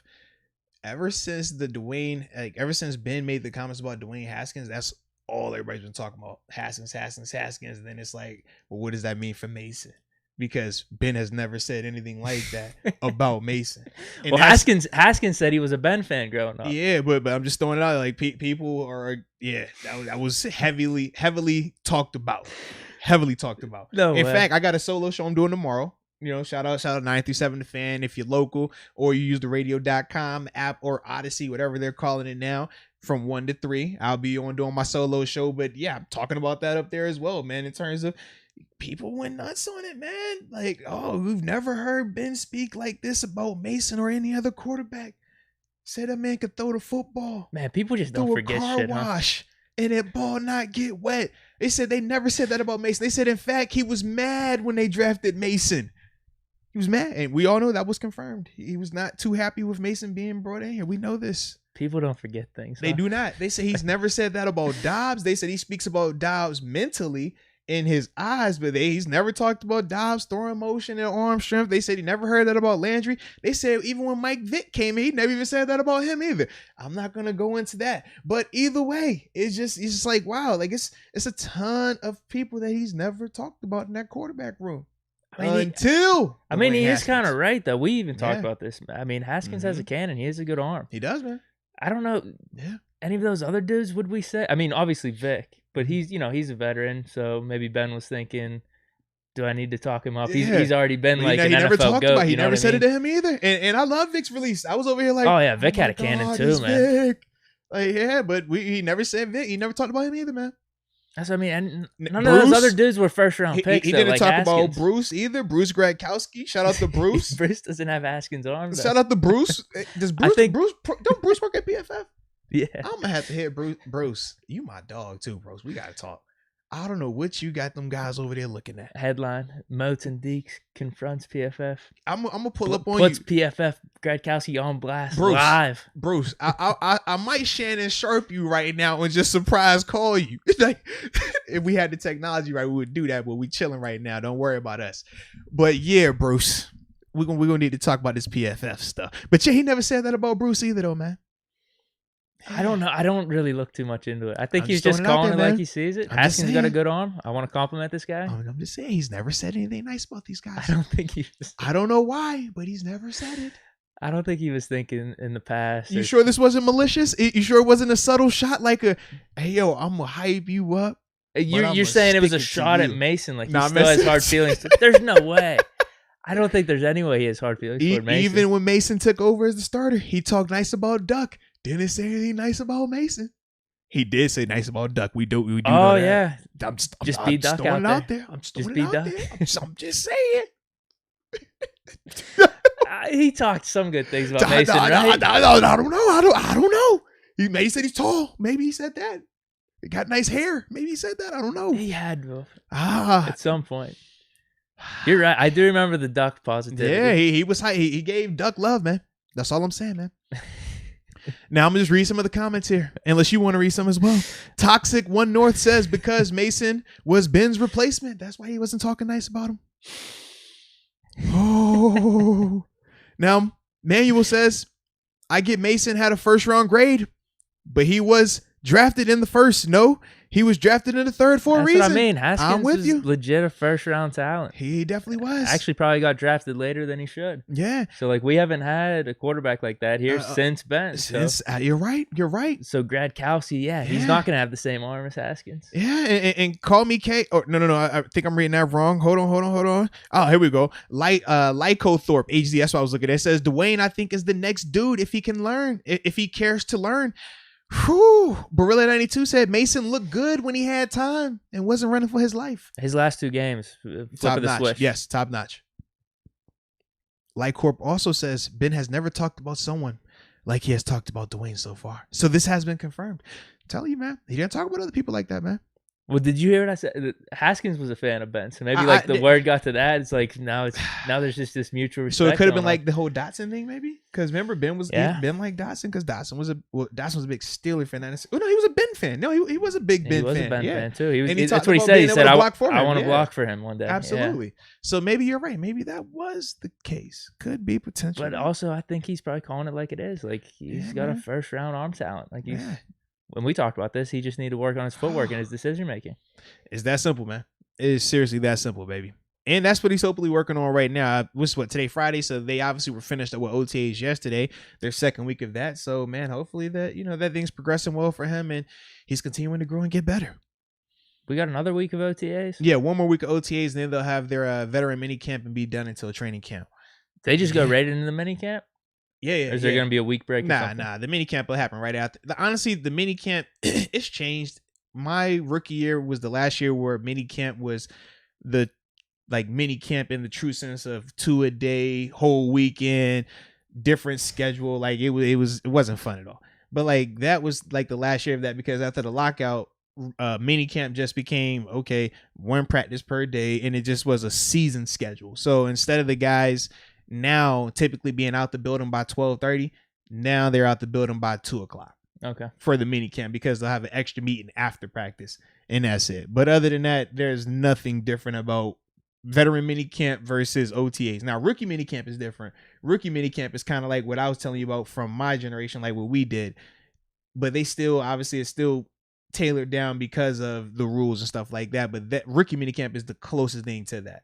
But other than that, it's all gonna be the same for those dudes until they get to training camp. Gotcha. Jamarcus, call me K. Give me Jamarcus Russell right now off the couch over Mason. We got some hot takes. Syrup, sipping on the scissor, that lean. Oh wow! I mean, Jamarcus was talented.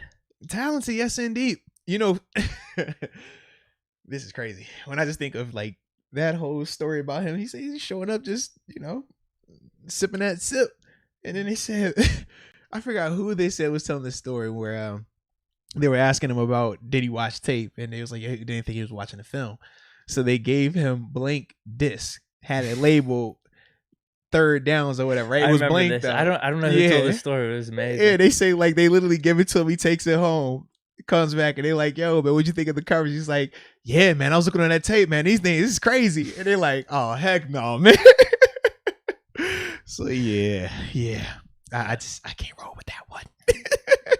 If you're as talented as him, I was even thinking about like Johnny Manziel. You almost gotta like try to get out of the league. Yeah, so I'm sure so many teams would have still given him a chance if he was just doing the bare minimum. Same with Manziel. He's out partying in Las Vegas. He's trying to get out of the league. Dude, when they said he had the he was like in a disguise, right? Excuse me. They said he was in a disguise in Vegas instead of being at the game. I said, "Oh Lord, yeah, you tripping, baby. That's what you can't do. You can't be caught in Vegas on game day in a disguise." Oh man. Who goes to Vegas in a disguise? First off, that's the problem. It wasn't about the game. It was about the disguise. You can't wear a disguise in Vegas. If you just been you, dude, it'd been fine.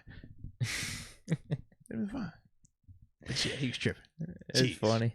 And Brian Castro, shout out to you, Brian. Appreciate the love and support. Brian says, me and family are going to the week 3 game against the Bungals. Can I hope for a possible Deke and Moats appearance? Trust me, I'm hoping for it, baby. Trust me, yes indeed. Because we gotta have action, man. We missed the games. Yeah. We missed the people, more importantly. Like anybody that was able to connect with us that first year when I retired and we started doing the tailgates and stuff like that, they know how fun it was. Me and Deke had an absolute blast doing it. So we cannot wait to get back out there and start doing that again. I've already been talking with my dude Banger with Stilly Gang, and shout out to Kevin as well. We've been already making plans, man, just to keep this thing rolling, make it bigger and better. So yeah, man, we definitely are looking forward to all of that. And then Rod Dallas says Jamarcus Russell is has by far the funniest football stories ever. He does, bro. It's crazy. Like I can't with him, man. Crazy talent, but like, what are you doing, Jamarcus? Like when you hear the story, you're like, is that for real? Like you really were coming to work with the lean? Like you're in the quarterback's meeting with it in your cup? Like what? What are you doing? I don't know. How is that a good idea? I just can't make that make sense, baby. I can't. I wish I could, but I can't. We got another Keller comment here. It made me laugh out loud reading it. You were talking about mini camps. All right, go on comment read real quick. I'm gonna get his drink. South Florida Steel 777. Is it possible to get Ben to come on the show? And if so, does full-blown taco meat Deke make a special guest appearance? You gonna see Man Thong Deke make an appearance. Deke pulling up in his da-dun-da-dun, sitting here, legs spread eagle. Hey Ben, hey Benjamin, how are you doing? He's gonna grow that beard out overnight. Like, dude, what the heck? Oh, man. Hey Ben, how are you doing, brother? You like my tattoo? Says 7 right on the nipple.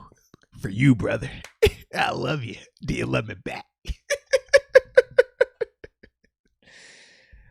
Oh man. I'll be composed. I don't know.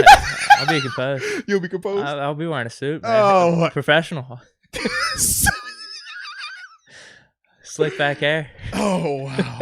The slick back like your Barry Melrose? Yeah, oh my goodness. I'll be so professional. Oh wow. Yeah. Oh man. That's funny. That's a great comment. That is. That's epic right there. Corey says you would probably be too starstruck to speak. I probably would be a little nervous. I probably would be. Just a tad bit, right? I probably would be.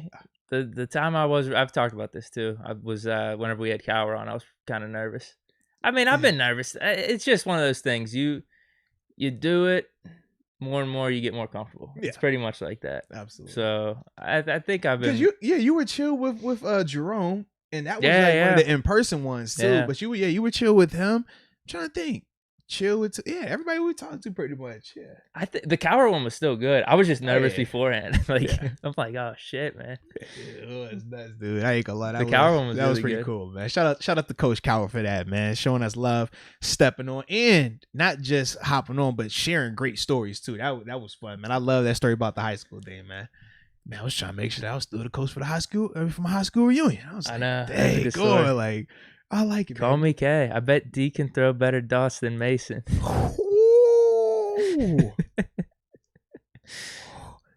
Well, we do have unreleased footage showing off Deke and Dat's arm strength. That's all I'm gonna say. We got him making this throw. He has a throw that he can make. We're just waiting to release it. That's all I'm saying. He has a throw that he can make. I mean, you saw me replicate the Zach Wilson throw, but there's another one. They got this throw that he can make. It's gonna rival. What was Uncle Rico? You remember Uncle Rico, right? You remember Uncle Rico? It's gonna rival Uncle Rico. That's all I'm saying, baby. Okay. It's an underrated movie. Underrated. It was so dumb. I didn't even get the reference in that. I was like, do you remember Uncle Rico? It was so dumb. It was funny. Like that's what I loved about it. So stupid, bro. So stupid. If I remember at the time hating the movie too, because I was, I had a friend. And they absolutely loved the movie. And we would have to watch the movie like all the time. And I was like, yo, I just cannot stand this movie. But now I'm always like thinking about the movie. The movie always just like make references. It's just so dumb. But it was a good movie. It was a good dumb movie. I think what's funny or what made it better for me is everyone hyped it up when it was out. Mm-hmm. I think it was when it came out on DVD. It wasn't when it was in theaters. It wasn't like that in theater. Correct. Yeah, when it came out on DVD, everyone was hyping it up. Yeah. I never watched it. They were, everyone would throw the references back and forth and stuff. I think it was like a couple years later, I actually finally sat down and watched it. It might have been on TV or something. And I was like, wow, this is just amazing. Because it was so dumb. It was so dumb. There's a lot of things that people talk about that hype up. And you watch, you're like, man, that didn't deserve the hype. Right. I thought Napoleon Dynamite did because that's just like right up like my sense of humor. Just like so random and so dumb. I felt like a person. You know what? Now that I think about it, from experiences that I may or may not have experienced, I feel like a person that was medicated, in an enlightened state.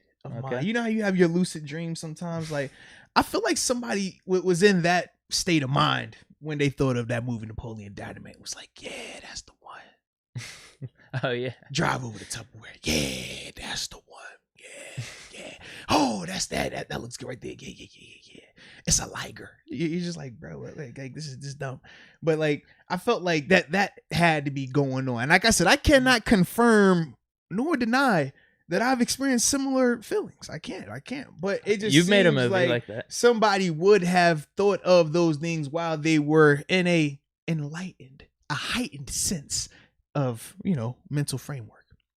That's all I'm saying, baby. So you have some scripts? I don't know what you're talking about. You got some movies? Oh, those scripts. Oh, that's what I know if you were talking like the other scripts. Nah, movies. Okay, good. I'm glad you said it like that, man. Yeah. Good. You have any? That's what I mean. Man, I'm good. I got that hit song. You do, man. I told you. Silly, man. Oh, and which somebody actually, when you said that the other day, you talked about your hit song. Somebody actually says, "Hey, Deke, I can play the guitar if you need somebody. Let me know." Okay. I forgot who it was, man. Yeah, I gotta see who it was. There's levels to this. Yeah, somebody definitely said that in the chat last time you said that. I was like, all right. Oh man, and here they go. Here, Coach Cowher, here you go talk about some Cheech and Moats. Stop it. And Emmanuel says, almost got caught slipping, Moats. No, baby, no, not me, baby. No, I cannot confirm nor deny, said allegations. And then Thomas Riley says, someone using them magic mushrooms. Now, you told me about some mushroom, right? I don't like my wife likes to cook with mushrooms, man. I'm not a mushroom guy per se. I'm not either. Yeah, I cannot confirm nor deny said experiences involving mushrooms. Yeah. There we go. Can't confirm nor deny. Anywho, let's get up out of there though, man. We won't need to keep that thing going. Get me in trouble in here. We gotta keep PG-13. It's YouTube. I know. Jeez. So the next time we gotta talk about. Oh man. You know what? I'm mad. I'm mad. I'm mad first off at the individual that chose this picture to put on my to put on the topic thing. Like all these other teams that then got knocked out in the first round. All these other games that took place yesterday where a team lost. All these other people that you could have put on here. You want to put the guy up here that had to do it to my guy. That's what you want to do. Like, I just feel a little disrespected. That's all I'm saying, baby. What did he drop? 47? God, wow, where did he drop? Like 47? You couldn't put Chris Paul up there. I can respect Chris. I think he dropped 8. He's a banana boat guy. He is a part of the brotherhood, the council. You should have put Chris Paul. Come on, man. Like you could have put DeAndre Ayton up there. Like I'd have been cool with that, but that's what you want to go with? Like, bruh. Come on. You know how I feel about my dog. You know this. It hurt my feelings a little bit. That's all. It's a team, though. It hurt my feelings. He just happened to be the best player on the team yesterday. Feelings, bro. I'm sorry. I just wanted to communicate that. So that's who you want. You would have wanted Paul, Ayton. I could have went with Chris Paul because it wouldn't have hurt as bad because I respect CP3. I've seen him take a punch literally in a game. I've seen that. Shout out to Rondo. But he's a part of, LeBron's inner circle. And anytime you're part of that, I respect that. But come on, man. Devin Booker was out there cooking, man. I was mad because I wanted to hate on him, but I'm low-key a Devin Booker fan. He hit every shot. Watching him from a year ago, right? When he went crazy in the bubble, it's like, yo, I wanted to watch more of him.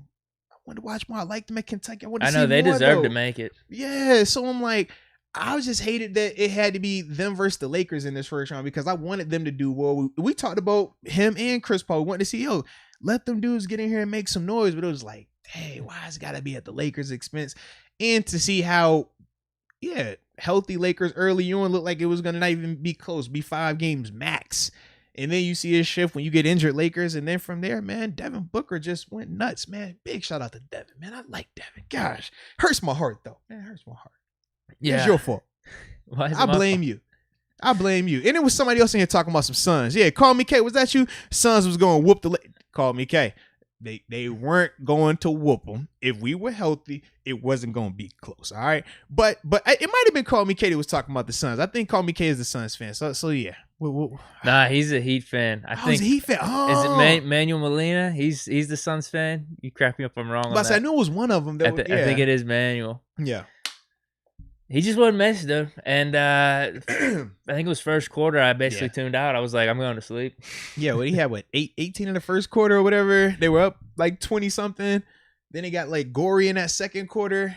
Yeah, I think it was. Would you say 18? I think it was 18 or 20 because I was like, times this by 4. He could maybe drop 80 points in this game. Yeah, it was crazy. And I remember sitting here middle of the second quarter and I'm seeing people tune off the game because it was getting like out of hand. And I was saying to myself, I'm like, no. I'm not going to do this because it's my dog, Bron. It was like 30 points. No, it was. It was bad. Wifey had went to sleep. She's like, why are you up watching this? I'm like, nope. I said the same way that I sit up here and I watch that wild card game with the Steelers. And I was like, a lot of people turned that off. Like, it got gory. I was like, I don't care. I'm going to watch it. And I was like, literally feeling the same way. I'm like, nope, I'm not going to turn it off. Bron's my guy. I'm going to watch it. And then I remember in that second half, Shout out to Dennis Schroeder too, man. He earned my respect last night. A lot of people still ripping on him. I know. I hate that. Like, I always thought he was a good player, but I just didn't think that he could be the starting guy, like the point guard. Watching him in that third quarter in terms of his defensive intensity, that's ultimately what flipped the game and got LA back into it. They went from being down 30 to being down 9 at one point in that third quarter. And it was because of the spark that he provided. And that ultimately allowed Bron to do a little bit more offensively. And then guys started to hit shots as well. But it started with his defensive intensity. So I was just glad that I got to see that because I'm like, man, okay, he's growing on me even more now. But then I got to see Bron get his thing going on both ends. And now I'm like, all right, I'm feeling a lot better. And to see them just cut it back down, like I said, the single digits, we don't care about moral victories. We know that. But I just like the fact that because that previous game, it looked like they quit. Well, and even in that first quarter too. In the first quarter, like they quit. Like the body language is just bad. So to see that third quarter and then ultimately how the game ended in the fourth, to see them fight back and do what they did, like I was like, okay, I'm cool with this. If this is how they exit, I can respect that because the Suns were the better team at that point. They had proven that clearly, and we did even get AD, aka Street Clothes. AD came out there. Clearly, he was hurt. We talked about this the previous podcast. That's why I said I didn't think he was going to play. And it was funny when you sent me that picture. I'm like, yeah, I said AD's in. I say, bro, you know what this bit to be, man. He ain't go mass. And 5 minutes and 50 seconds into the game, he was done. Which low key, I do blame on D Book though. Devin Book, you saw the push. Devin Booker pushed him. As soon as he pushed him, he grabbed it. I'm just throwing it out there. Devin Booker's not a dirty player. I got love for D Book, but I am just pointing out that is when it happened. He low key could have gave us 7 minutes. All right. Yeah, but he was hurt coming in. Oh yeah, you could tell, bro. He couldn't move. It wasn't like one of those things he re-injured it during the game. It was just how long could you make it? You could make it past whatever it was, 5-6 minutes. Just wasn't good, man. At least he gave it a chance, man, because I think he would have heard it way worse if he didn't at least give it a chance. Now, what do you make of the narrative, though? Because a lot of people are saying now that Bron and the Lakers are out. The Knicks are out. Who else? Oh, my goodness. I'm drawing a blank. The Heat are out as well.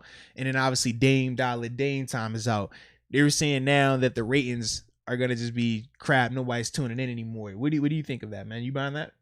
Well, I'm definitely still tuning in because you still have Luke. Well, tonight you have Luke and the Clippers. Dude, they could close them out. Yeah, so I think the West is actually going to be... We going to bet tonight? Who's going to win? Yeah. Oh, damn. How are you feeling? Are you thinking Clippers or Luka? I like Luka, but I don't think Kawhi going out like that, though. I'll take Luka for the sake of a bet. Oh, man. If you're thinking Clippers, I'll take the opposite of whatever you're feeling. Okay. Oh. What are you thinking? I can't bet with you. I'm scared of you, man. I'm scared of you. I think my percentage. I have a losing percentage against you. Yeah, I've won. It's just the one I lost. It sucked. Which one? The hot sauce. Was that the only one? Yeah, there's only one. Because you push cars, you've cooked. I mean, not cooked. You take me out to eat. Yeah. Multiple times now. Yeah. No, I think you owed me one the last time we went out. I don't remember what it was for though. Yeah.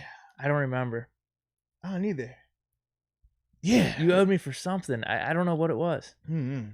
Shoot, it's been a while though. I'll do a bet. I think I still got another bet that somebody owes me from another radio thing I do, and that was for I had a Brady bet. Listening to you all the time talk about Brady's not washed, right? I'm like, yeah. So you did that bet? I made a bet. Yeah. The bet was 4,000. It was what 4,000 passing.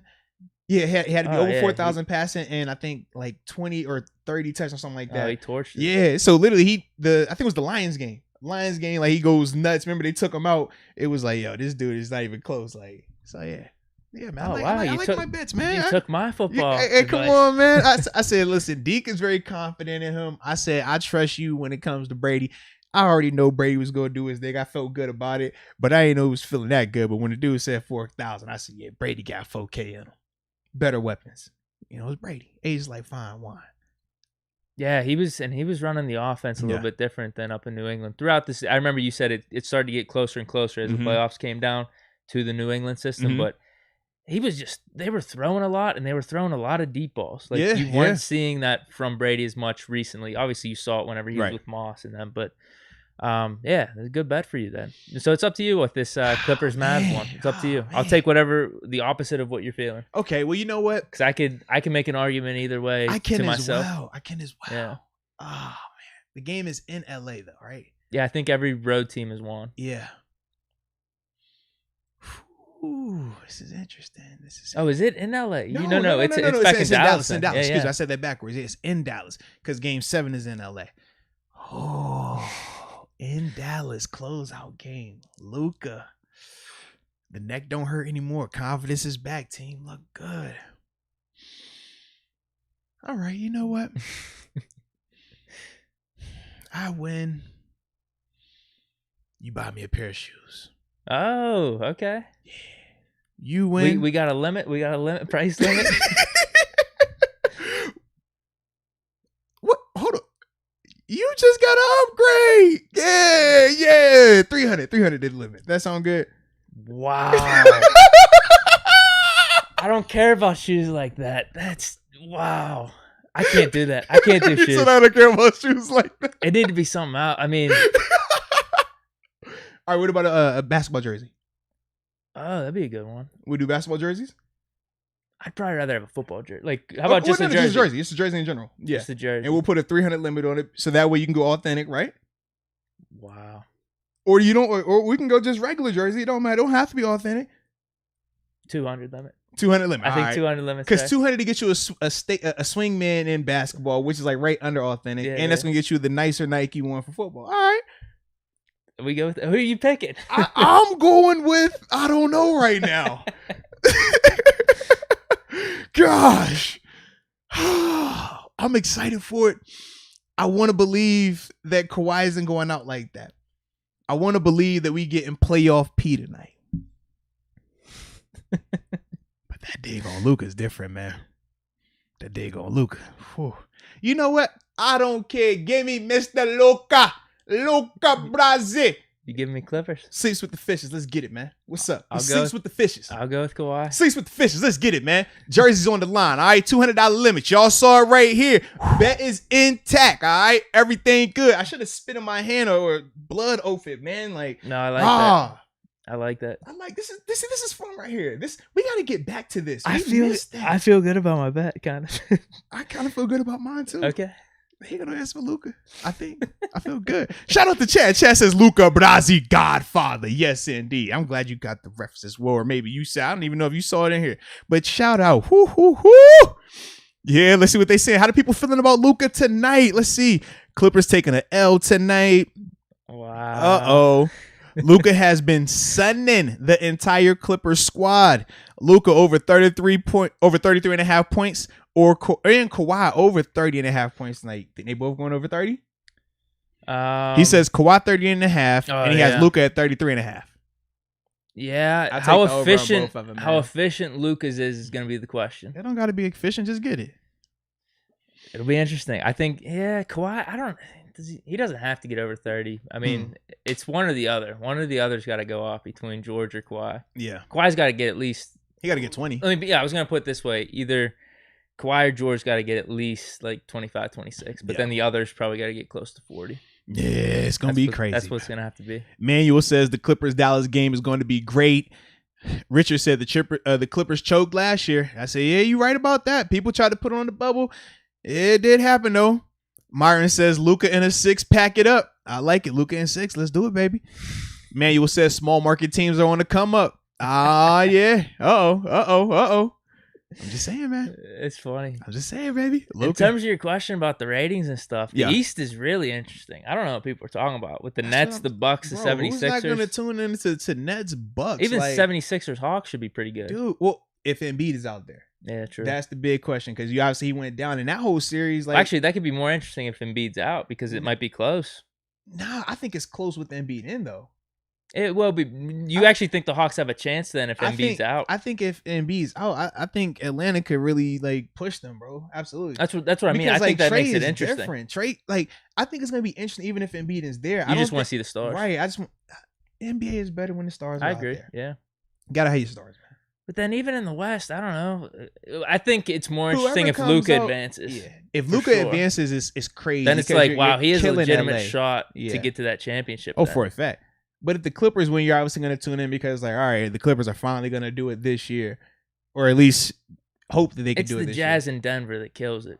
But Jokic is interesting still. He's going to be the MVP. Yeah. So it's like you're going to have your league MVP still in it. They still are balling. Like, they're a good team, man.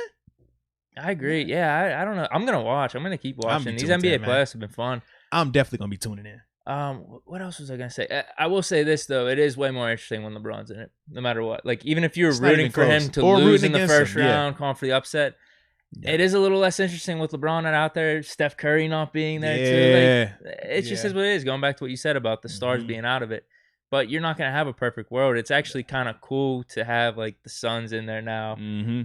Potentially Luka, those are really good storylines. And the Suns, but the East is gonna be crazy. The Suns, along with Devin Booker, going off. Devin Booker is a young, up and coming star in this league, so now he's gonna get this opportunity to shine even more so when it's playoff basketball. So yeah, this man, I'm be tuned in. Nets Bucks is probably gonna be the funnest one next round. I think crazy. That's gonna be awesome. See, the way I view Nets Bucks is how I was viewing this Lakers Suns matchup. Like this, not supposed to be in the first round or the second round. This is potential Eastern Conference, Western Conference Finals type situation here. So this is cool that we're getting it so early right now, man.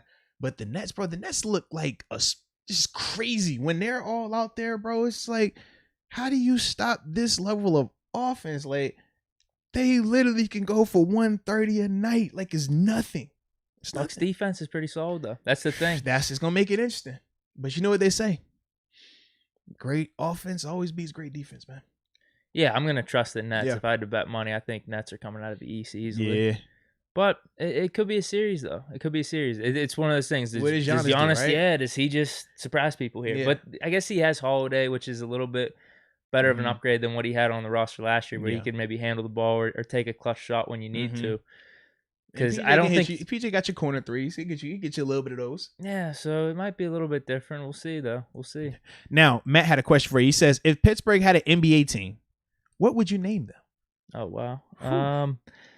I was actually thinking if they did the relocation, because they were talking about this like 10 years ago. I think the Pistons were in the mix and also the Pacers. That would have fit perfect. Pittsburgh Pacers, Pittsburgh Pistons. Like those would have flowed really nice. I saw one of the comments too. One of our old teams were the Pittsburgh Pipers. Okay. I'd probably just do that. Honestly, it's like a ode to the throwback name. Joe says the Condors, the Pittsburgh Condors. Call Me K says the Pittsburgh Punishers. I mean, obviously the jerseys are going to be black and gold. Gotta have that. Pittsburgh Pythons. It doesn't have to be with a P because Steelers aren't a P. Obviously, Pirates and Penguins are. But the colors have to be Pittsburgh black and Iron Ores. Pittsburgh Prime with a mascot of a gorilla. Or Pittsburgh Steelers, like Stiller. Yes. Pittsburgh Panthers. No, we already got Pitt Panthers. No, we can't step on their toes. No, you can't do that. Yeah. I like the Pipers just to throw it back to what it was because they won. I actually was looking this up so randomly a couple weeks ago because I was in my feels about the NBA playoffs. Like, we needed a team, man. I was looking up like what were our teams, like how good were they, why'd they leave, and the Pipers actually won an ABA championship. They Connie Hawkins, Okay. So I think that'd be a nice name. Okay. Kind of throw that back. I ain't opposed to it if that's the case. Because I'm trying to think. I don't have something else off the top of my head. I feel like it's just, something with steel, something with, I don't know. There's like a ode to the people. Yeah, Kellers were like blue and orange though. They weren't black and gold. Blue and orange, interesting. Yeah. But that's right because but weren't the Penguins? They were blue back in the day as well. Light blue. Yeah. Like I don't know why was that. I don't know. Were the Pirates ever blue? They never had a blue. No. Steelers either. They were always black. Pirates might have been, man. They might have been. Shout out to your hat, by the way. Yeah, let's go Bucks. I think they were like Navy. I swear. I think they were Navy. Like way back though, like 1910s and shit. 1920s with Honus Wagner. Because I'm trying to remember that card. That's like the most expensive baseball card. I swear you had a blue hat on. Wow. Navy blue hat. I don't know what the whole blue thing was in Pittsburgh. Yeah, then they moved it to black and gold. It's still blue or something like that. I don't know. Blue steel? That sounds like something freaky. Yeah. I have no clue. I'm going with the Pipers for now. Just as an ode to the team that we had in the past. I can respect that. And Liam says Pittsburgh Pigeons. Who else we got in here for Pittsburgh Blue names? Collars. Pittsburgh Legions. Pittsburgh Deacon Dots. The Pittsburgh Fish. Oh, man. Oh, I don't like that one. The Pittsburgh basketball team. Like the Washington football team. The Pittsburgh basketball team. Shout out. Hey, where was it? Shout out to Steven for that. Pittsburgh basketball team. Call him PBT. That's pretty funny. I like it. Shout out to TJ. Yeah. Love the podcast. Y'all go hard. Absolutely, man. Major love. Yes, indeed. Yes, indeed. In the Pittsburgh Rottweilers, Pittsburgh Pisces. Hey, shout out to my Pisces out here, man. All my Pisces in the building, baby. Hey. Pittsburgh Bulldogs would kind of be sick. They would. Pittsburgh Bulldogs. Dude, imagine that logo. Oh. That'd be badass. You know, I like my Bulldogs. I'm a Duke dog, so any dog-related logos I'm cool with. Yeah, that'd be a good one. I like that one. He said Pittsburgh Rottweilers, but then that got me thinking, what would be a cooler dog mascot? Not ripping on you. I just think Bulldogs would be cooler than Rottweilers. Yeah. Bulldogs are cute. French Bulldogs, more importantly, are cute. Really cute. Not that I'm biased or anything. I'm just thinking, like Georgia has one of the most badass logos in college football. Oh yeah, absolutely. I mean, that's. Well, I like Fresno. Was it? Fresno State. Yeah, Fresno State. Yep. That's out in the valley. So yeah. Bulldog doesn't really have a connection here, but I don't care. That'd be a cool one. What about this? Pittsburgh Power Focus. Hold on. I'm thinking about the Pittsburgh Passion. Pittsburgh Phantoms is actually a good one. But don't we have a Pittsburgh Phantoms? No. That's not Pittsburgh. No, we're good. That's our roller coaster. Yeah. I was like, hold on, wait a minute. Yeah. So yeah, Phantoms is a good one. I like Phantoms. That could work. I agree with that. Oh, looked it up. Pirates uniforms were red, white, and blue until 1955. I wonder why. What was up with this? Maybe someone said Bulldogs is played out. Phantoms is a good one. I think we can agree on that one. The Pittsburgh Dachshunds, aka the Wiener Dogs. Pittsburgh Power. No, that was that AFL team. Or it wasn't. Yeah, I think it was. I think it was the AFL Arena League team that we had. They call them the Power. We had an Arena League team here? When? Yeah, I don't know, for a few years. Huh. It was probably when you were playing, actually. It was probably like between 5 and 10 years ago. Oh, wow. I don't think they're still here. Okay. I think everyone's on Phantoms, though. That's what I'm seeing as well over here, man. Oh, what about the Pittsburgh Bullets? It says bring the Bullets back. Bring back the Bullets. Just steal it from Washington. Why not? You know, funny thing, I was actually in bed last night. And I was looking at Jordan jerseys. Because anytime I get to think about LeBron, I was like, you know, I got LeBron stuff. Let me get some Jordan stuff. I always go back and forth. And I was like, man, I should get a Washington Bullets Michael Jordan throwback. Like, well, he wore one. Yeah, he did. Yeah, he had one. So I was like, technically I could. Or Wizards, but I was just like, oh, it still kind of stank. But I'm like, it's Jordan. So I was considering it. But that just made me think of that with the whole Bullets thing. Did you decide? Are you going to go with it? Well, you know, since I know I got a jersey coming anyways. Oh, wow. That's a bold call, man. Since I know I got one coming anyways, I think I got time, right? I'll just go ahead and, that's the one. What I'm thinking is, I think the Mavs, actually, I don't know if they're going to win the series, but I do think the Clippers are going to win this one. Okay. And Game 7, I could see that. I think it's just going to be the road team every game. It's cool. It's cool. Just make sure, you got the 200 ready for this jersey that we finna get, man. I might go just regular Wizards. And now I come and wear it. Is it gonna be the Jordan? Yeah, it's got to be the Jordan. I don't like the Wizards. Heck no, but I want the Jordan just because it's cool and because you'll be paying for it. I mean, I already have I have a few jerseys in mind for myself. I definitely do. Oh man. So yeah, man, all good. Oh man, actually, I was thinking just football. I could expand though. I could You got options, man. Yeah, you got options, man. Ooh. Big time options. Okay. Yeah. Wow, what am I doing tonight? Am I doing anything tonight? Besides losing $200? Nah, tonight's you good. Friday, right? Yeah. Okay, yeah, I got to be watching this game. All right.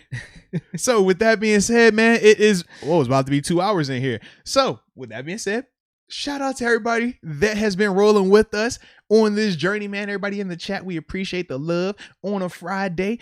Yeah. So with that being said, man, enjoy your weekend. Stay safe, more importantly, and we will see you next week. So until next time, baby. Peace.